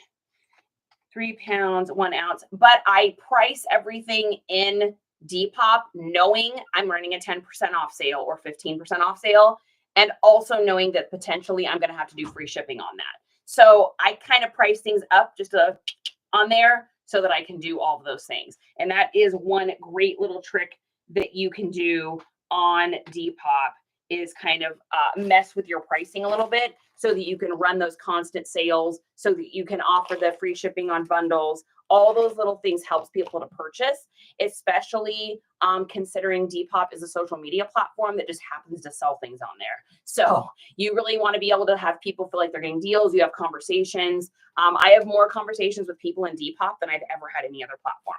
All right, we got another offer on that item. Let's take a look here on that. Active, let's see. It's not showing me that. There we go. Okay. All right. So we're paying $10 to ship this, which I wish I wasn't paying $10 to ship this. However, like I said, I padded my pricing a little bit so I can do that. And this is going ground cubic advantage. So let's see, we paid $5 for that coat. I paid $1 for the other one. So I'm $6 in on that. And then let's go ahead and print this label, and then we'll see what our total profit was. Okay.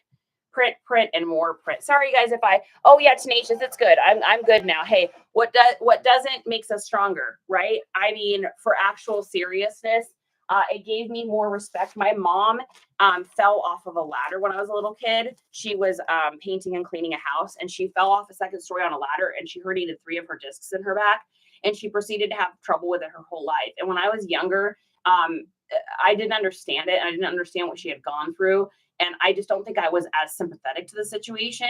So having that happen to me almost was like a blessing in a weird, I know it sounds really weird, in a weird way, because it helped me realize what my mom had gone through. And it helped me to like work through some stuff and work through some forgiveness stuff that I had to work through with her. Because unfortunately, after the back incident, she did start on different meds. And this was the era when they just gave you anything, and that caused issues later. Which led to health issues, which led to, maybe my mom not being around anymore. And so there was a lot of stuff I think I needed to kind of get out, and I needed to forgive her for, and I needed to work through.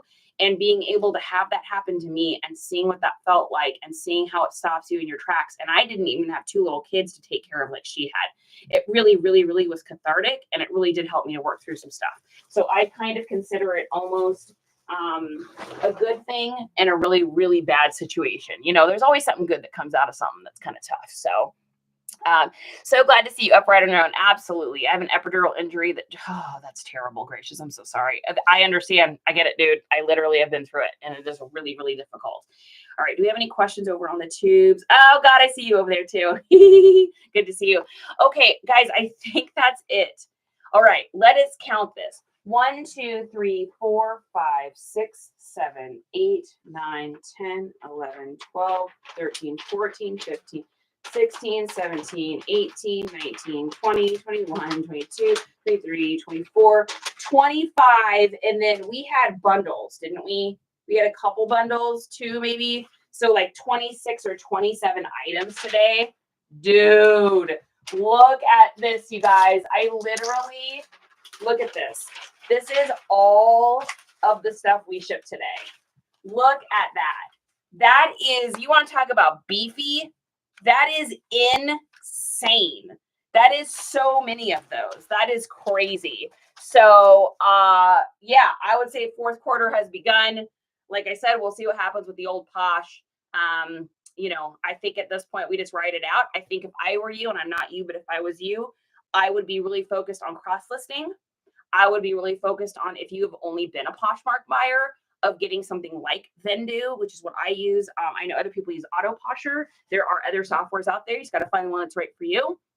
And I would think about diversifying, because basically what has happened, if you think about it, is Poshmark was a McDonald's in a town, and all of a sudden they have decided that they are going to be an elite high-end restaurant, and they're going to lose a lot of people, but those people still got to eat somewhere, right? So they're going to be looking for Jack in the Box. They're going to be looking for Burger King. They're going to be looking for, Chipotle or something, because they're going to need to go somewhere to get something to eat. So all those people got to go somewhere. So if I were you and I'm not you, I would be looking elsewhere to diversify. I also would be focused on running deals. Get people into those platforms and let them see that you run deals over there. Thank you, Southern. So what I mean by that is doing a store-wide sale, running a store-wide 5% off or 10% off on eBay, running a 10% or 15% on Depop. Just be cognizant of your pricing on stuff so that you're still pricing up a little bit, so that when you run those sales, you're still making money. Because we still made, even after shipping, after everything, I think I made $38 on those jackets because I marked them up a little bit high, thinking they could potentially sell in a bundle, which they did. So, So diversifying other software, focus on getting your store looking nice. If you guys go into my posts where I've reposted on TikTok, there is a post that Southern actually did on how to set up categories in your eBay store. And I'm going to show you what mine looks like so you can get an idea. So if you look at mine, I've got a nice cover photo that's got my store name. I've got my little logo there.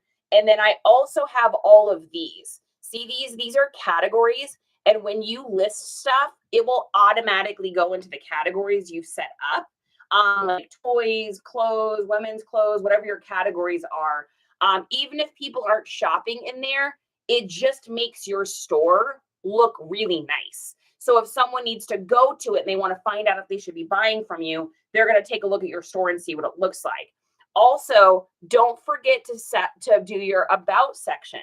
So on my about section, I've got a little bit about us, but then you can also put a video up there. And what my video is, you can pop over to my eBay and see it. It's of me just wrapping up a little toy in plastic, just showing how well I ship stuff out, so that people see that and they're like, oh, wow, she really takes care in shipping. So there's a lot of things like that that you can do that are going to soup up the sites that you currently have, or the sites that you can diversify onto, or maybe already have.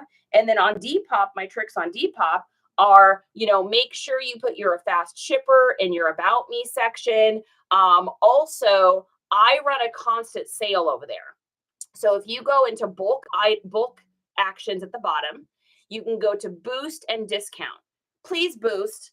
That is you paying for marketing. It is not expensive, budgeted into your pricing. Your items are going to get seen way more. So number one, I'd advise you boost on Depop. Number two, where it says discount, you can go ahead and select your entire store and watch this. This is really cool. If you go to set new discount, see how you don't see anything special at 5%, but if you go up to 10%, it has a little message there that says, if you discount by 10% or more, we'll notify people who are interested or have liked your item.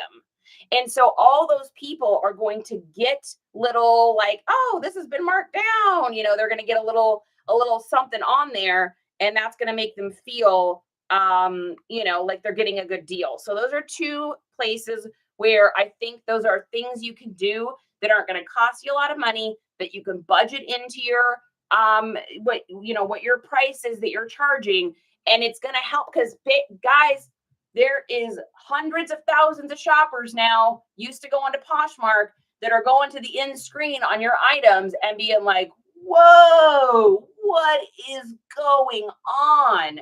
Why is this so expensive? And they're going to be looking for that same item somewhere else. So he or she that runs the best sale, he or she that constantly lists the most, and he or she that plays the game, the marketing game, is going to win.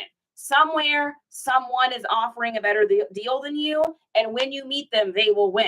So what can you do on your store to beefy that up a little bit to get those better sales. So I hope that helps you out today. On Depop, where pics are limited, what are the main ones you add?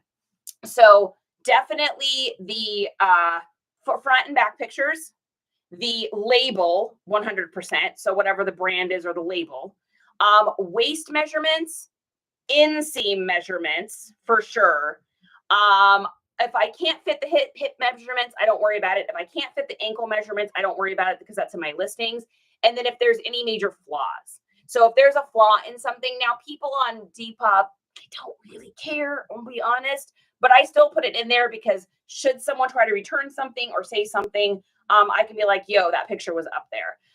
If you have an item where it has a ton, and Southern, I know you've got some jeans that have some really amazing like little logo things and stuff on it all over the place. Try to get those in as many pictures as you can. If there's a ton of them, don't be afraid to use a little collage app if it has to be the end picture, and get some of those in there. Because remember, guys, we want them to be seeing the logos and the weird, strange, awesome parts about it as much as we can. That's why you'll notice in all my photos, I try to have the name brand in almost every photo because it just helps to create those exposures. So those would probably be the main, most important ones. Hustle, what is good? EM. All right, you guys, I'm going to jam. I am starving. I got a turkey sandwich on the mind, and we got to get this stuff sent out. Thank you for joining me in the what? How many did we ship today?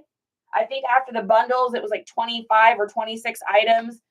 Really crazy. This is the most I've ever shipped, I think, in a day. I don't think I've ever done this many. I don't think I've ever gotten close to 30 before. So maybe I have. I don't know. But I will see you guys tomorrow. So what's going to happen is in the morning, I'm going to go out and I'm going to go source. I've got community sales and stuff to go to tomorrow. I will put a post up probably today, letting you know what time I'm going to do. If you don't see it today, you'll see it in the morning. Letting you know what time I'll be doing my haul video.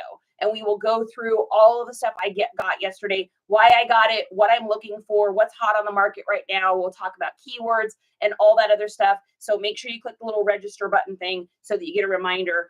If you're watching me on the Tubies, it's Ubies, same thing. I will set up a thing. Just make sure you have subscribed so that you get a notification that I have created a future event. And if you're watching this on the replay, thanks you guys so much for joining. Thanks you guys for coming in here and hanging out with me today. I had a lot of fun with you guys. 29 of you stuck around for this whole thing, which is amazing.